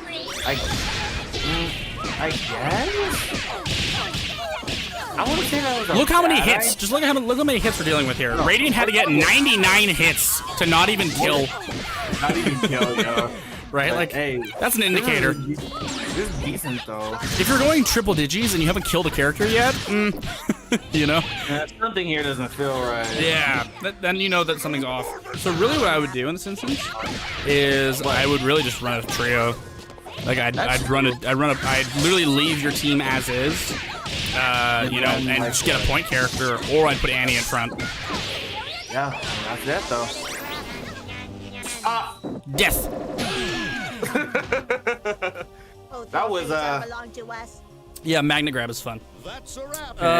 It says 3-2, so I really hope they don't leave the lobby prematurely because we still have a couple more games to go, and I'm gonna have to call them back if everyone's leaving. Please. Okay, Guys, don't staying. leave. I put in. I was like, guys, this is winners finals. This is first 5. Keep going. We need you guys to maim each other some more. Yeah, Please. keep going. Yeah, we'll heal whoever needs to be healed after. Yeah. We have a nurse on standby. She's a ninja nurse, and she got her shit kicked in losers, but she's still there. Yeah, she'll be there. Just go to the losers bracket. You'll find her. There's some solo nurses. They're needing of support themselves, actually. So might not be the best medical care, but might get poisoned though. Best you can get. I fight for my friends. Error. I have. don't know how we're gonna heal America. Nobody blink. Okay. Very interesting standing heavy kick just out of neutral. Yeah. I thought I was. You should never do that. There's no instance where you want to do that. You would usually want to, you know, the benefit of standing heavy kick or lightsaber bat or cricket, whatever you want to call it, is it forces wall bounce, which is good for you know, setting up a zoning game plan. The problem is that you usually want to combo into it. You don't want to use it raw. From mid-screen, nonetheless. But Fortunately, Kyrie, I think like anyone, would have been so caught off guard by the random use of standing heavy kick that he didn't punish it. Because if you did that against me, I'm not looking for that. Right? about to So say, how would I round know start? to counter that? I'm not looking for it. it's like round start, sure you can. No, this is bad. Oh, This is rough. This is really bad. You should have just let Parasol die. Because Philly is a very strong you either character. get like a safe tag in or you don't. Right? Oh, and now here comes the zoning. So this is the problem: is Philia. The only way that Philia gets around zoning is mobility, right? So you have to be a very proficient, you know, movement-based player in order to get around zoning. Especially with Annie assist at this level, this is very difficult. So I would have just like let Parasol die there, get a safe tag, you know, and then get to reset with Philia. That's Not good unfortunate. though. Yeah, Well, because even if that was blocked, that's still enough damage to kill. practically. Player Now one we're wins. what? It's 4-2. 4-2. So we are at match point. I think Kyrie's hitting a mental wall now.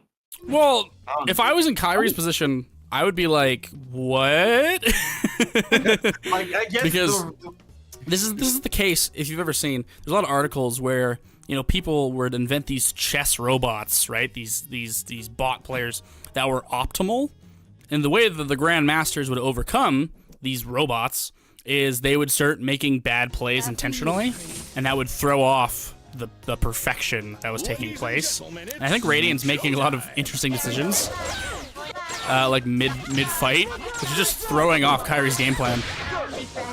Ooh, unfortunately, went for standing into another crouching heavy punch, which that does not link.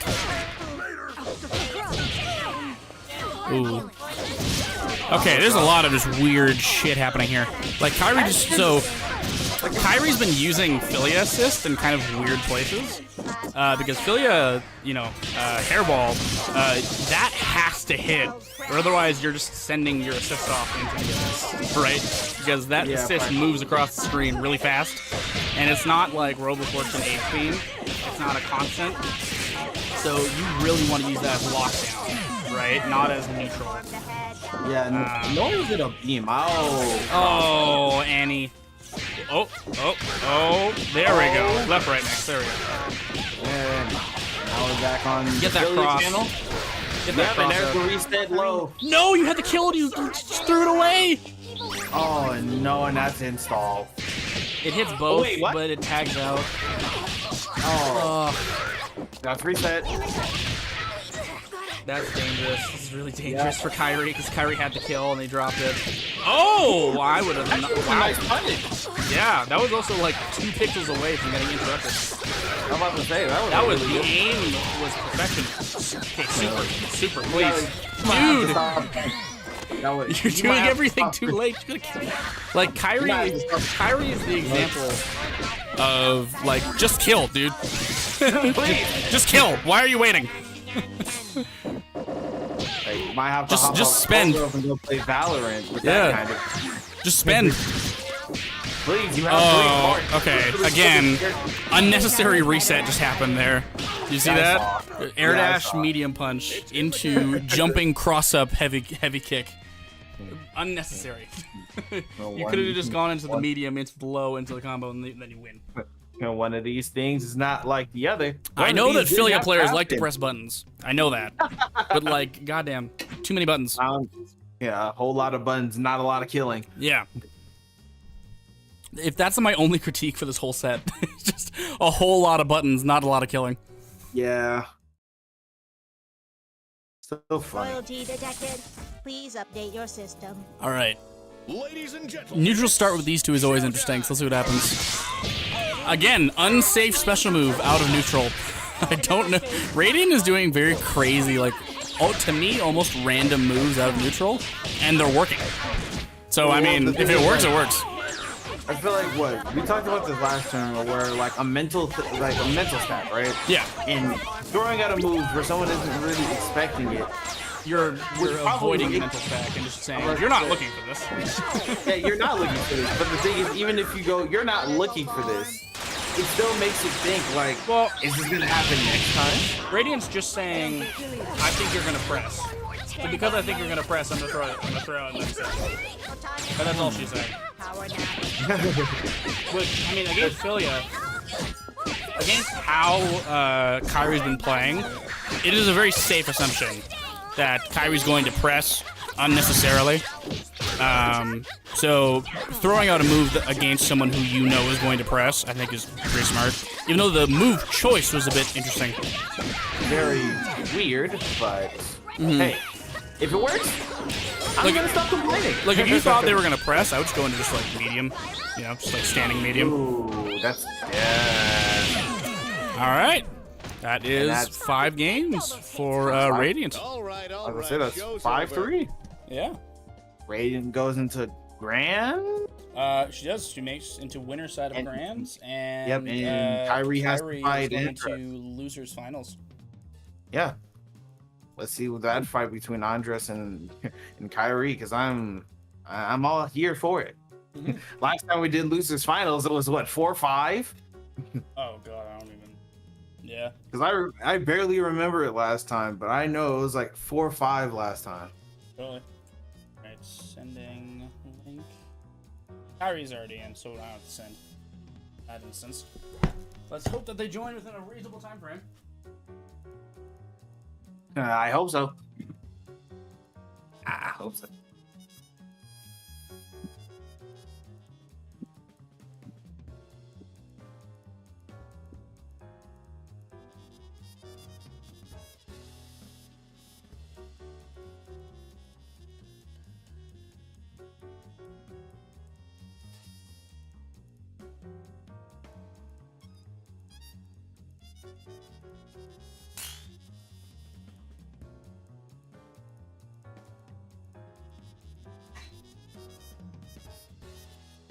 Alright, apologies for my fucking avoidance. I decided to mute myself because I was choking. Alright. Yeah, that's what you guys didn't hear. You're welcome. Alright, we're good to go. IS ASMR commentator dying. Oh, jeez. Alright, so Khyreevamp.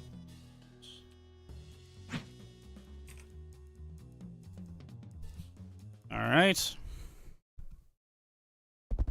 猫とネズミの追いかけっこに蹴りをつ Ah, ける you にゃ。 weeb.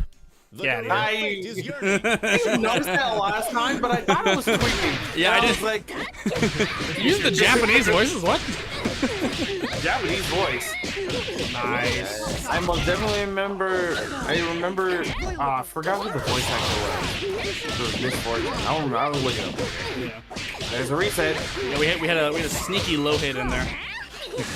I can't look that up later. Well, Parasol does have a lot of standing low attacks, so you have to watch out for those. Oh, nice. Nice cross up. Yeah, DP cross. Okay, kill. You have the meter. Kill. Kill. Please. Kill. No, DHC. Dude, what are you doing? You had kill. Damn it. You let him free tag when you had DHC for kill. Oh my god. And also, you would have let Misfortune heal.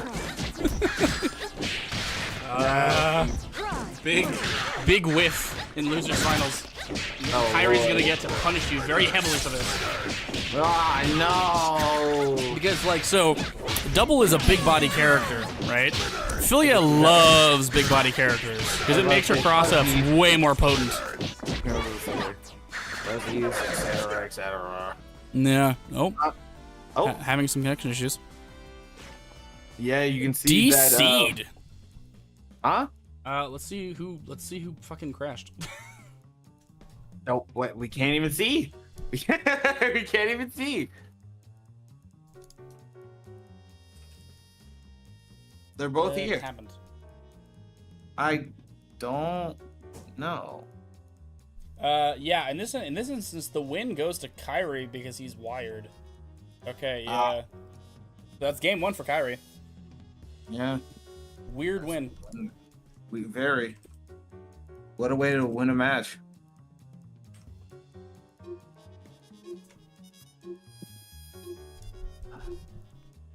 All right, that's why we play wired, boys. Because sometimes you'll DC and then you'll lose a round. There's nothing we can do about it. The first time that's happened, I think ever, in the entirety of this weekly series. In our lives, actually. Yeah, Let's do this never in one not in take. my personal life, Showtime. not hopefully in yours. Try, Krieg. Don't get.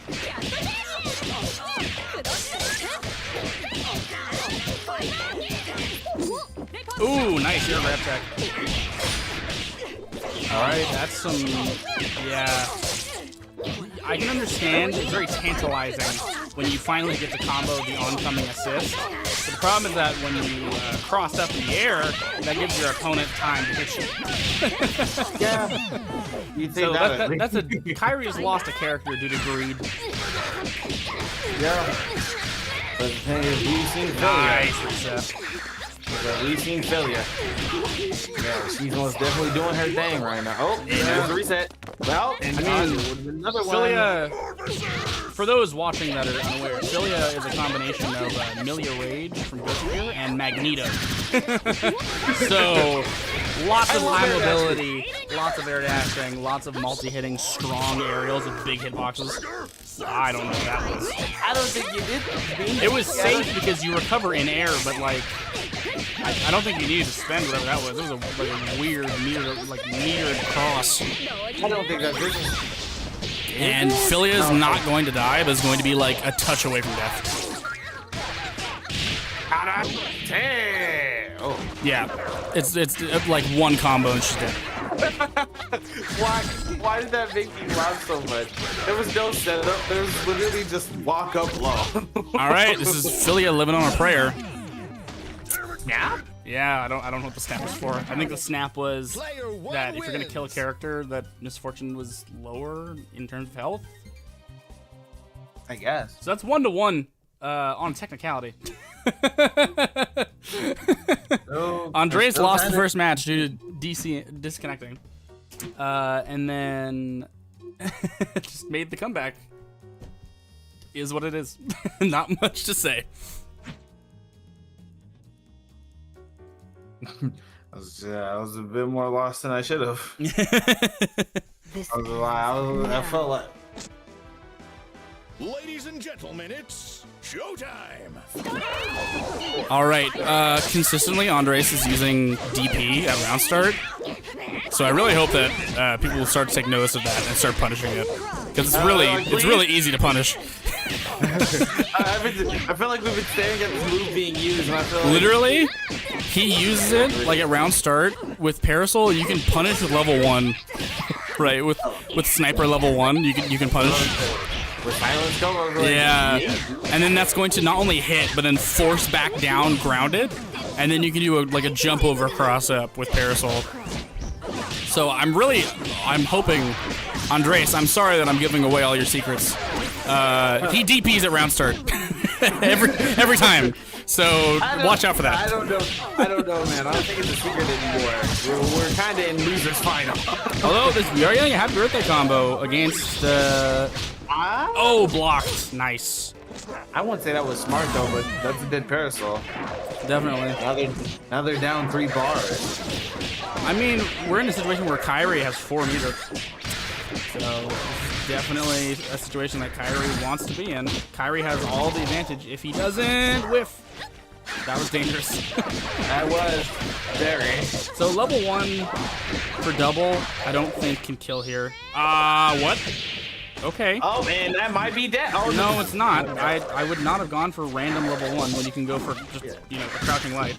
But you do you. Yeah. I was thinking it might have been death because of the super, and I thought it was going to be able to bounce close enough for there to be a pickup. A word from our sponsors. It's so screen dependent, right? Okay. Any wall bounce combo is screen dependent by nature. That's kind of why some beginner players can struggle to learn big band. Is because a lot of big band's combos rely heavily on the wall bounce, and the issue is that depending on where you're at on the screen, the wall bounce can cross up, the wall bounce can be too long, can be too short, right? Like you have to adjust to where you're at on the stage. Yeah. All right, watch the DP at round start. Action. He did it again! I called it. So dumb. The other thing too is that when Misfortune does the DP, her body stretches to the full length of the screen. So if you can time it properly, you can just hit her. I was about to say, it looks like you can just hit her. Yeah, you can. It's very character dependent, obviously. It's very character range dependent. So you probably can't do standing heavy. There's lots of moves you can use to poke her out of it. Oh yeah, most definitely.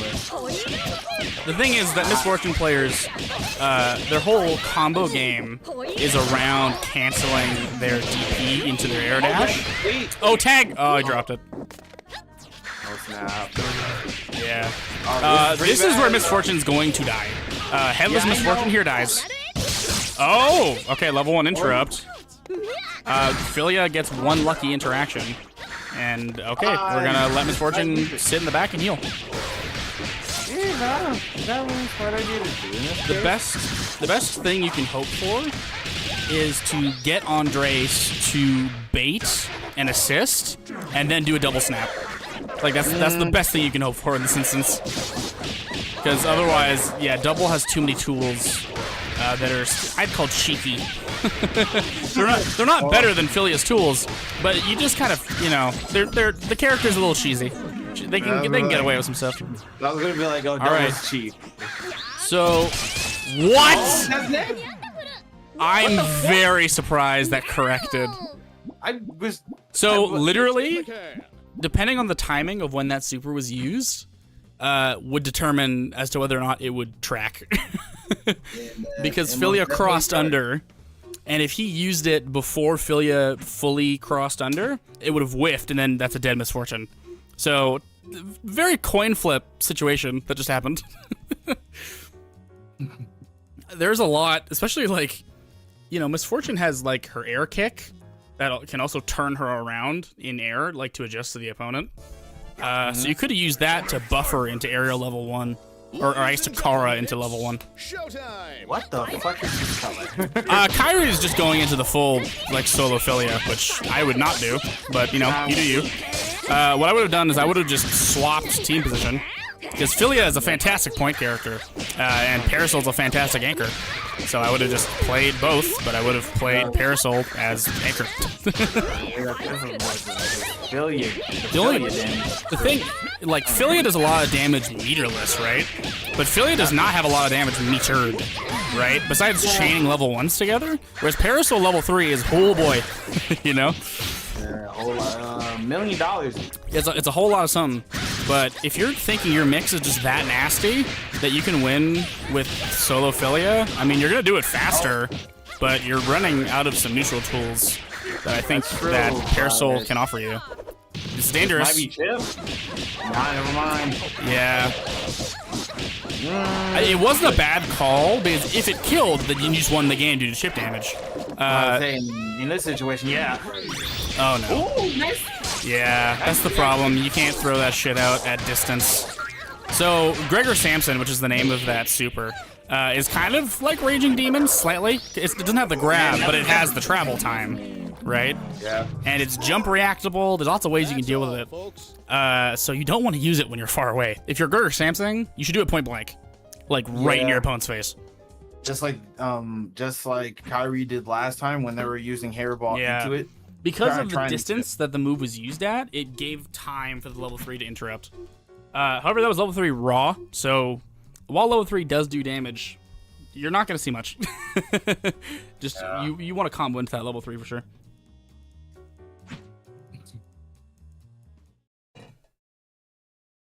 Alright, so we are 3-1, and unfortunately the only game that Kyrie has taken is due to technicality. Unfortunately. From the way that this is looking, it might not change. I don't know why Kyrie's not sticking with Parasol. It's very interesting to me.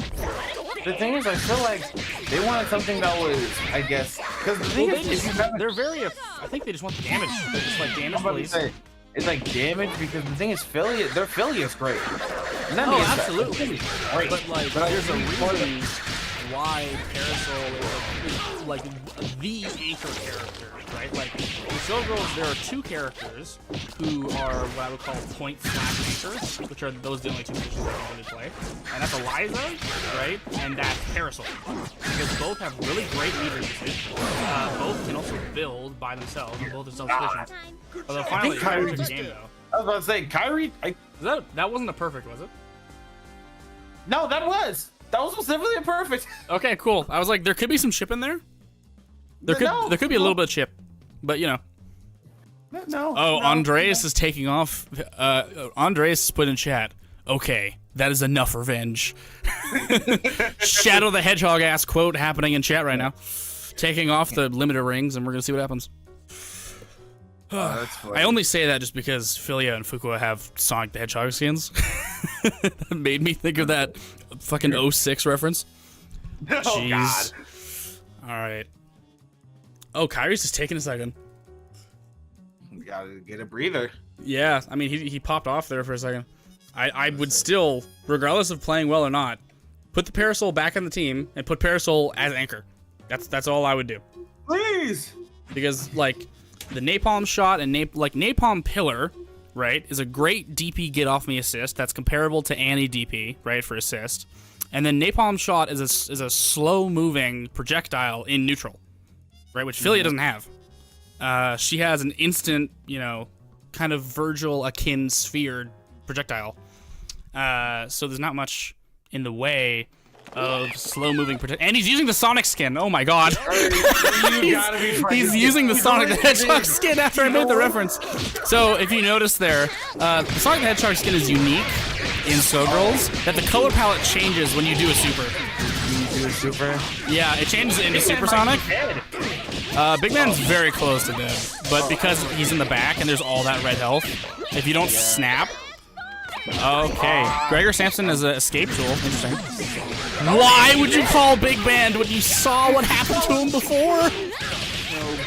Filia was like, how many times do you have to He brings in Sonic the Hedgehog to win. I mean, sorry, Double. This is 3v1. There's not... and you have no assists access and no DHC access. So Kyrie is very, very much in the driver's seat. I'm about to say, this is very strong. This is Yeah. a very strong Philia matchup in this situation. We've seen it. I've seen it before. Like, Double has to win neutral like 4 or 5 times. I'm about to say, And Philia has to win like once.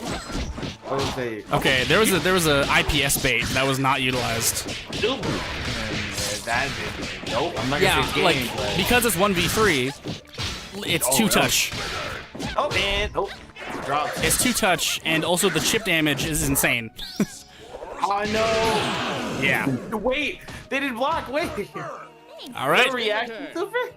I think that was reaction. I think they were stuck in the startup of a different move. Oh no! I have to go back and check, but I'm pretty sure that they pressed there. So that's 3-3. I was gonna say that's 3-3. Yeah. Kyrie is just Yeah. like, fuck it, Sonic the Hedgehog Philia skin, because why not? This is not gonna lie. This is kind of terrifying. Kyrie's making the comeback. This is Is that not 5 wins? That's 3-3. yeah, it's 3-3. Oh wait, no, yeah, it's 3-3 because Kyrie won one off of a DC, right? Mhm. So yeah, so it is 3-3. All right, we're going back in. All right. Let's see. And this still isn't grands. I was about to say this is. I expected a lot. Yeah. I expected a lot different things to happen here. I thought Andres was about to like run through, get 4 games, get out of here. No, the Philia switch is probably just like. I feel like that's a confidence switch. That is most definitely a confidence switch. Yeah. Time Like, to this put is- on a show. Showtime. This is true lover bacon. Okay, not gonna lie, Kyrie, you might just be insane. You might just be insane. I'm gonna have to steal some of this. Actually, that won't even fit on my team. I'm moving on from that. Let's see. Going off the Sonic the Hedgehog skin, it's interesting that Kyrie that Kyrie keeps switching things up. It's the key to Andres on the stuff. I don't know. I feel like that could be. I mean, fucking skin selection doesn't matter. But it is. That's a throw reset though. Not much damage to get from this, but what we do set up to get more damage. Oh, cross up. Mash trade into heavy kick. IV. Oh, dude, that was a big hole. On level 3? Ooh. That's death, right? Looks like it. Yeah. All bait. IPS. Yeah. All right, that's game. That's 4-3 in favor of Andres. Now you're playing with power. Can anybody stop this fighting machine? I like how it ended with, can anyone stop this fighting machine? But started off with, this is true love or bacon. I think we'll look at that song after the stream. Yeah. All right, let's see.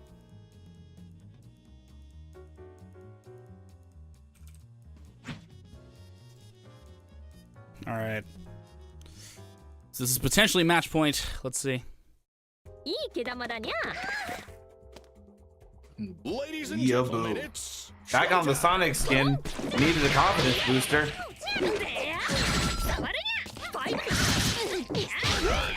But the setup, I think Andres is like starting to finally start blocking. Not in a Yeah. disrespectful way, but like figured out the loop. Like, yeah, the loop. Or the what is the term? Honestly, I want to follow your line of logic. However, there's a current ass beating taking place that I think is. You know, it's even more, I think, something. It's a really bad commentator's curse, but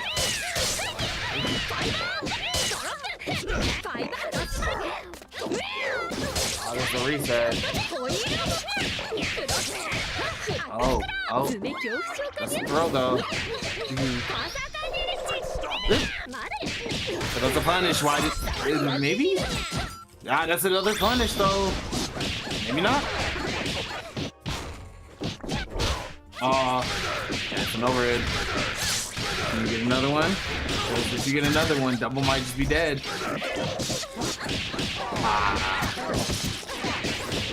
Ooh, double jab, nice.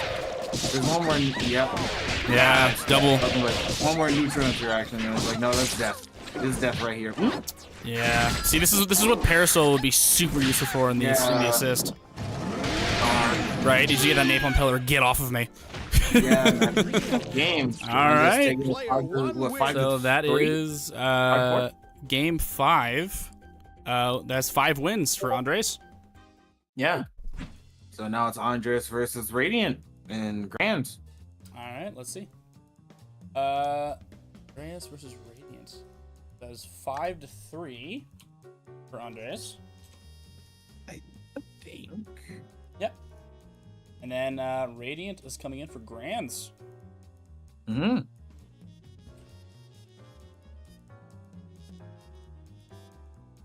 I'm excited to see this one because this is what? This is Robo Fortune versus regular Fortune. Yeah. Robo Fortune versus regular Fortune. While Robo Fortune, why did they leave? Oh, there's reset. Oh, okay. Oh, thank you. Thank you. So I don't have to count. Thank you.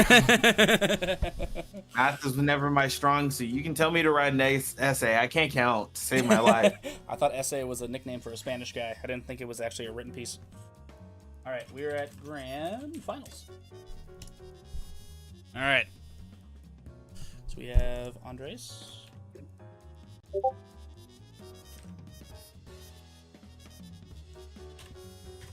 Against Radiant. All right. Let's see who's the real faker in these matches. All right. Robo Fortune or Misfortune? Look, it's so I weird. will take over your life. It's like there's Robo Fortune that does not have a, like that's so weird. Robo Fortune doesn't have a shadow skin. Misfortune doesn't have a Sonic skin, even though they're both, one is a clone of another or a android if you want to be specific. Or one doesn't have a Morgan skin and one doesn't have a fucking Lilith skin, even though they're the exact same character. It's so weird. Like the money's there. Alright, Radiant with the, I guess it's selling. Nope, this is bad. Feel bad. I was gonna say Radiant with a strong start, but if Andres reaches the corner, we might get a snap. Ooh. Yeah, we get a snap. Double snap. Let's go. No! You let the stack run. It's fine. They got the cross up and there's a full reset. Tried the cross up again, but it didn't go as planned.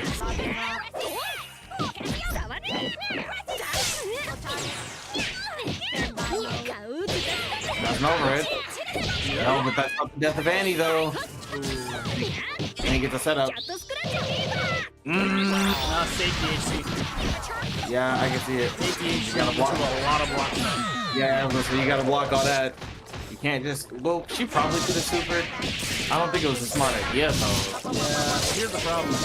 Again, no scaling. I mean, all scaling, actually. Yeah, we're running into Robo Fortune's meterless damage, which is pretty ass. And you're dealing against the whole team. I did not know you could do that if the hyper super just fucked up. Eight. And there's a slide. Ooh, what? So are we gonna talk about it or no? That's a great question. How about no? Yes, exactly. Yeah. Okay, moving on. Okay, There's just again, we're watching. I really hope Radiant watches the back and is like, Radiant, you're putting in so much work for very little return. For practically nothing. You just wasted. You got the kill, but like every match that you've played has been an uphill battle, and it doesn't have to be. You've been fighting for your life. I feel like Annie has been there to actually do damage. And if anyone's like rewatching this, I am by no means saying that that Robo Fortune is not a top tier character, because Robo Fortune is definitely in like the top 6, top 7. It really doesn't help you when you have to win so many different neutral interactions back to back, and then you have to have the meter to capitalize. I'm about to say, like, you can't have 15 bars of meter. It can't be like that. And one of the reasons why like Robo Fortune is such a good character. Again, as she has one of the only full screen beam assists in the game. Right? Like, if you're a Marvel player, if you're any other team tag fighter, you know a full screen multi-hitting beam assist is really good. in any situation. Yeah. No articulation doesn't really matter. It's also not to mention that Robo Fortune is one of the best DHCs ever, right? Because of how much damage is compensated for in the supers available to Robo Fortune. Her DHCs are insane. Was attacked. You know, I believe it was weekly 1 where Radiant Veil was playing a Black Dahlia team. It was pretty much the exact same setup. It was Black Dahlia, Robo Fortune Annie, and she went off with that team, right? And I think that's the play, is go back. Go back. Go back to that. Yeah, definitely. I think too. But I think the reason why it probably got off was probably like what happened during week 1 for this change to happen. That's Yeah. my question. Definitely. I don't know. I mean, it's definitely. Obviously, when you're running a beginner to intermediate level tournament, you're running into a situation where it's more so player comfortability than it is about like meta picks and shit like that. And Robo Fortune is just one of the rare characters where you are running into very heavy, not just damage scaling, but just meterless damage not being great. And so you're seeing here. Okay, we're able to be. Oh, okay, picked the wrong super. You can usually DHC with Annie to make that safe, but chose the wrong blockbuster. Okay, he's dead. Jesus. I was going to say, stop taking the corpse while it's already down. All right, that's one to one. 1-1. Rating comes out with 1 win. Yeah. Dear God, I feel like that was completely unnecessary. Oh yeah. I feel like that. I understand kicking someone while they're down, but you're full comboing them while you're down. that is an unconscious corpse. Yeah. I don't know what else. Leave him alone. He's already dead. Hey, Sonic Fox, how you doing, buddy? Making a brief appearance. Showtime! All right. Oh, I also like how they added the Kill Sage's name on the top right on the blackboard. I just noticed that. I didn't ever probably see you after the combo. Yeah, there you go. It's in frame. No! Don't IPS midair! Oh, if any player... So, IPS, activating your infinite prevention system midair is very dangerous because it puts you in a lot of end lag midair, which a lot of characters can capitalize on. Like, especially, like, Baoban players. They're running, like, heavy take the A-train. They'll just grab you. And or Excalibella. Like, lots of different moves will just snipe you out of the air. Yeah. In a way that this is lucky. Grab reset, fortunately, did not work. A nice tag. So in Skullgirls, there are lots of different resets available to each player. In a beginner level, the majority of resets are going to be grab focused because they're easy. You press 2 buttons and you get a reset. Oh, well, obviously. But because of that, because of the overabundance of grab reset, you're going to see a lot of people just teching it. Well, because they're aware of it. I was gonna say, if you expected to, what the fuck? They traded frame 1, which is very rare. Usually Annie would overtake Miss Fortune in that interaction, but because of the spacing, Radiant was able to poke. Oh, nice throw. Like, weird follow-up.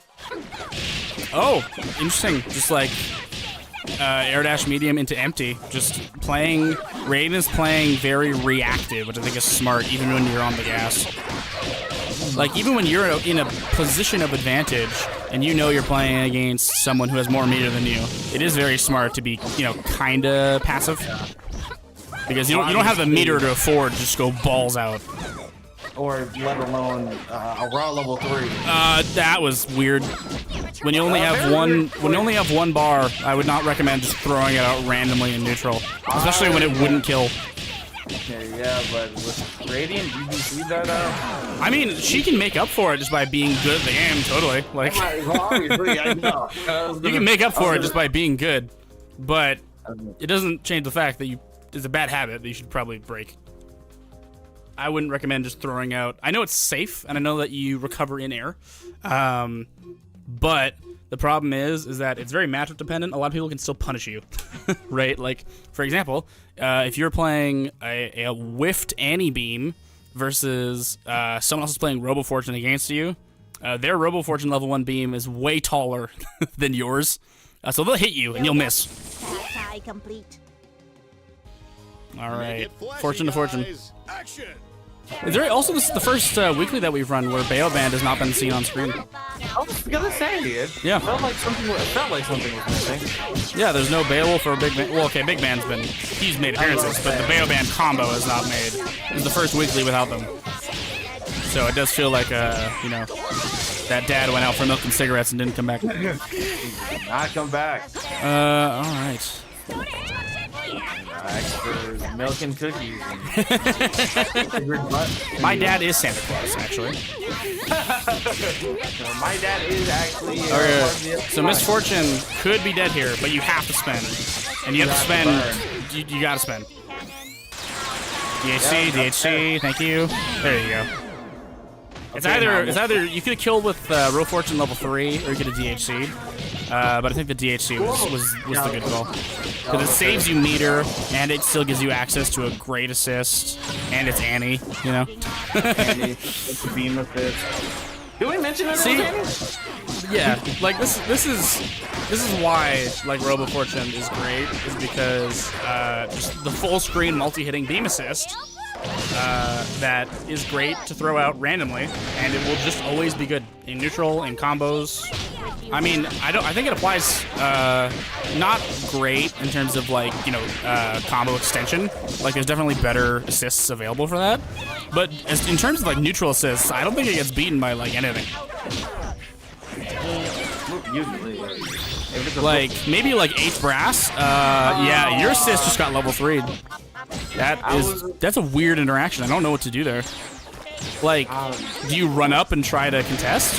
I don't know. Like, because I was like, I thought it was gonna be like Marvel. It really depends on the invulnerability of the level 3.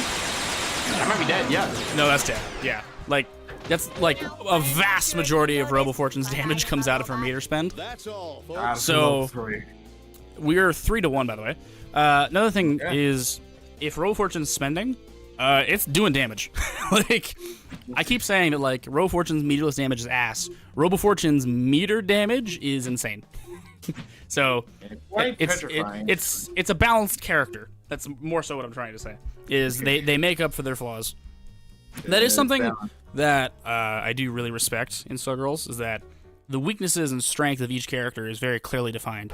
Unless you're Annie, in which case then your weaknesses and strengths are very player dependent. Showtime.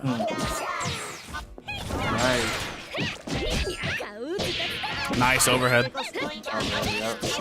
So, Misfortune has a Rekka. When she has her head on, she only has access to the regular, like, mid-hit and the overhead. If she's headless, she has access to a slide, which is a low. So, most people would usually, whenever they see the Rekka come out, if the head's on, they just hold up back to get out. But in this instance, didn't spend and try to go for the grab reset, which is smart, sort of. I probably would have switched up the reset because that was anticipated. But if Radiant had landed the grab reset, that would have been dead.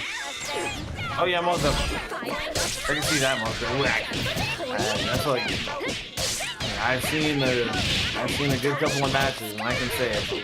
Well, man, maybe. No. Yeah, it's level 3. I think this kills. Which is really unfortunate, specifically just because, like, in terms of raw meter damage... Oh no, the oncoming air grab! That's not good. What I was going to say was that the raw super damage of Robo Fortune is a lot higher than Annie's. Annie's combo damage, like collectively, is more. But if you throw out a raw Annie super versus a raw Robo Fortune super, the raw Robo Fortune is going to do more damage. So losing Robo is very unfortunate. Although, as we were watching, Annie block strings a bit crazy. Annie is just doing anything. So the biggest difference in between Skullgirls and other games that feature push block is that you can't just like mash push block, right? Like in Marvel 3, I can push block all day, and I'm not gonna get really punished for it unless there's like some character-specific tech that I'm forgetting about. In Skullgirls, if you push block prematurely, that's really bad because they'll continue the block string, and then you'll have just done nothing. You have to time your push block against specific moves in the combo. You know, there are typically high in push block that will get you out, right? So, for example, like Parasol standing heavy punch, right? You want to push block that because that will have way more push block and push her farther away than if you push block like a random light that they throw out. Yeah. All right. Also, am I crazy, or is that like, has that level 3 been dropping? It's been dropping a few times. I think it's only been used 3 times, I believe. I could be mistaken on that. Also, the game count we're at is 3-2. So Radiant is still leading, but the gap is being closed. Very. That's it. It is now a 1 game. It was now a 2-game gap to a 1 game. Yeah, totally. Now let's see how this goes, though, because the thing Ladies and is, gentlemen, it's Radiant obviously is closer to the win, but depending on what happens, that can obviously change. My question is, what is gonna crumble first? An aggressive Misfortune or a defensive Robo Fortune? Misfortune is much, on paper, much better aggressive character due to the ADF HP being very strong. Like, there's lots of Misfortune in this game that we're not inspired by because they predate, but are very similar to Ultron from MVCI. If you've played MVCI, you know how powerful those aerial normals can be. And Misfortune has like all of them. So in a raw air-to-air situation, Misfortune's going to take it, which is why you're seeing that Radiant Veil now has a lot of red health. Although, so Andres needs to get a snap here at some point to make maximum utilization, or just needs to hit the assist.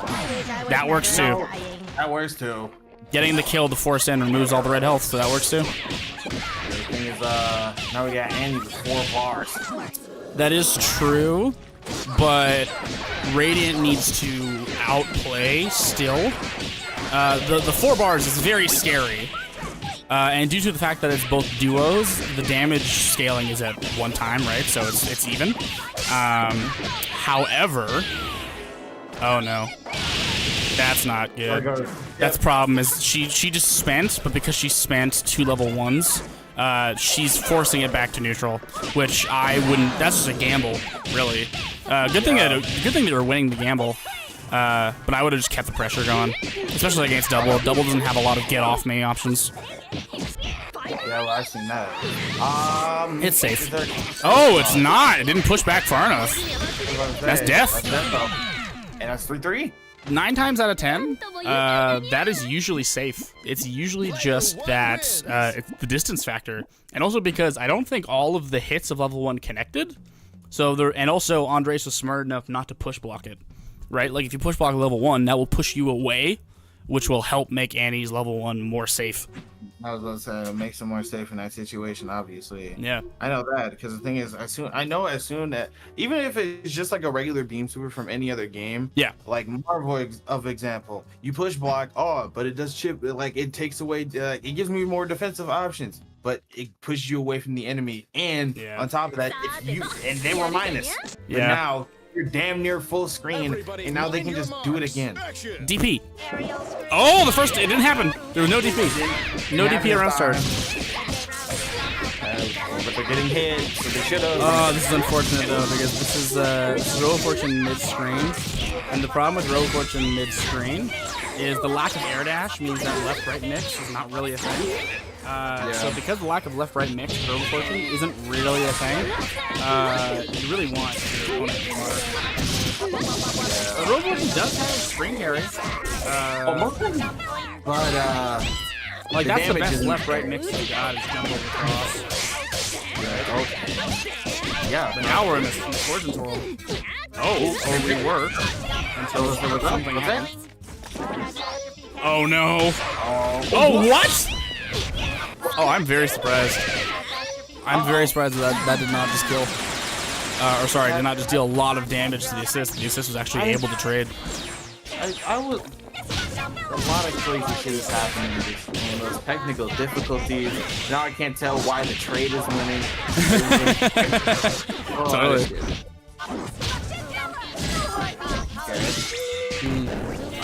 Confirm though, not enough damage to do much or anything. It's still like what, 4 interactions with no Wish I was better at dying. nice process. So like more interactions. 3? Maybe 3. Yeah, 3.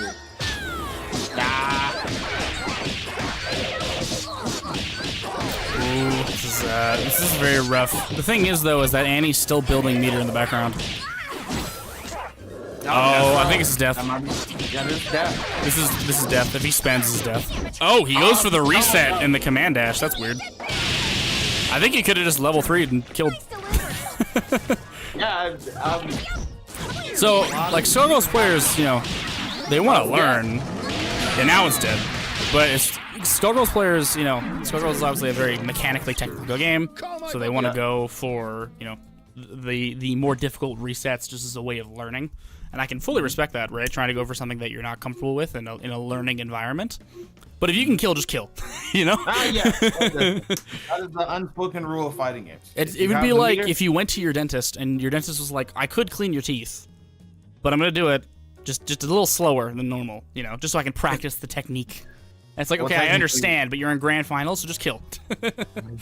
I understand. This is not a no-pressure situation. I can't just go, you guys. Here we go. Here's the Black Dahlia. Oh, and she's back. This is what I was telling. Because now we have the access. She does not bracket. She does not want bracket to reset. Yeah, she does not. She wants to get the thing. See, there we go. Right? There's the Robo Fortune assist that I was talking about before. Very interesting that we're not seeing double Cilia slide. Just because it is one of the best low-hitting assists in the game. Oh. Yeah. Black Dahlia has a parry. He has a Wesker-style parry. And it's a lot stronger. It's a lot stronger than Wesker's parry. Is that death? See, this is what makes you feel like, was Radiant trying before, you know? If Radiant's not bringing out the Black Dahlia, is she really trying? That's my question. Oh, ooh, trap almost got you, but he was able to low block it effectively. That was my block. What is gonna happen now? Devil has damage at the moment, yes. But the thing is, he still needs interaction. He does, yeah. Yep, and there's the parry again. Black Dahlia can be able ooh, to good overhead. Okay, that's the man. Nope. Oh, yeah, it's blocked. Oh, it's multiple hits. There's 2 hits to it. Or it might have hit the assist and that enabled it to continue. Because there is some red Robo Fortune health. I think it hit the assist. I think it hit Robo Fortune and confirmed it into the rest of the level 3. And then Black Dahlia was like, oh, I push blocked it, I'm safe. But Robo Fortune enabled it. So Radiant is still in a very dominant position. Yeah, here we go. This is very dangerous for Andres. You gotta run. Well, the thing is, because of the countdown, if you're still comboing her, when the combo goes off, it'll interrupt your combo. So you have to combo and then back away. Chase down into the explosion. Yeah. Usually, what I see people do against Robo Fortune Countdown is before the detonation happens, they'll launch her into the air, and then she just blows up, and it basically acts like an infinite prevention system, right? Where you just get into a lot of end lag in the air. and then you can kind of deal with it from there. Yep, and that might be death. Yeah, okay, Yep. now it's 4-4. All right, 4-4. Radiant Veil pulling out all the stops. This is why you don't play Robo Fortune at this point. This is why Robo Fortune stays on as an assist guy. This is why Robo Fortune is a fantastic support character. Robo Fortune and Doctor Doom are one Honestly, of the same. I mean, they both have hidden missiles. It's true. Honestly, like a better duo than Robo Fortune Annie is Black Dahlia Robo Fortune. Like that's just a better duo in pretty much every respect. It's more. There's more mix available. The zoning is stronger. The get off me is stronger. Like more damage exactly. Black Dahlia is not as meter hungry, right? Oh, they just went 3-3. Okay. Yeah. Ladies and gentlemen, I didn't expect that. I thought I was the one more confident with the 3. I don't know. I mean, it's Big Band, which it's a really smart counter pick option, right? Just because you are dealing with H Brass Knuckle, which can push through a lot of zoning. But you're also nerfing your double damage. I was about to say, you're nerfing the damage at the cost of, I guess, assist? Honestly, I don't know. Okay, obviously this is Andres' personal, strength. I don't know if he's better with double than he is with Big Band or something like that. But I would have just swapped out double for Big Band, probably. Oh yeah, so Because then you keep the health and damage for Misfortune, and then you still get the anti-zoning tools that Big Band offers. Anti-zoning tools, you get the damage of Big Band. Because none of Double's assists are armored, right? And that's a big problem against zoners, is you want an armored assist of some kind. On the DC? Nice parry. Yeah. Although Black Dahlia is in a position where I would tag. Gotta get out of there. Yeah. Technically, that was a double hit, but there's not enough recovery. There's not too much in lag, not enough recovery. All right, we got some Robo Fortune in the corner. But the combo drops. But we got pressure still going. Yep, laser beam. Keep hitting them with the plasma beams. That's a confirm though. I don't think that. We're dealing with level 5 on Robo Fortune, so if we get one reset, Double's dead. Yeah, blocking. Yeah, Double's dead. Oh, dropped. That chip is not enough. Oh, okay. He push blocked and then stopped blocking. Andres, what you doing, bud? Is he charging? Is he waiting? I don't know. Maybe. But the thing is, there's another. Yep. Yeah. Radiant was very much anticipating the IPS there. I'm so used to seeing Big Band without equals. It's so weird. It's so weird to look at this man in the eyes. What? He faked hold medium. That's interesting. Yeah, again, the Big Band level 1 is actually very... All of Big Band's kit is screen dependent. If you're mid-screen versus corner, you play Big Band very differently. And I think we can see why, because a lot of the stuff just drops. Oh, dead. Okay, come on, man. Come on. He's already dead. Everyone go home. All right. So that is the winner of Weekly's, of Weekly's number 3. That is Radiant. Great job to everyone who was here. Yeah. Holy absolutely. shit. That was 5-4. So that was one game away from resetting. A losing bracket. Oh my god. Although that was 5-4, and then Radiant stopped fucking around and then started pulling out the Black Dahlia. So yeah, let me lock in. Sweet. All right. Well, thank you everyone for joining us, and we will be sure to see you guys next Friday.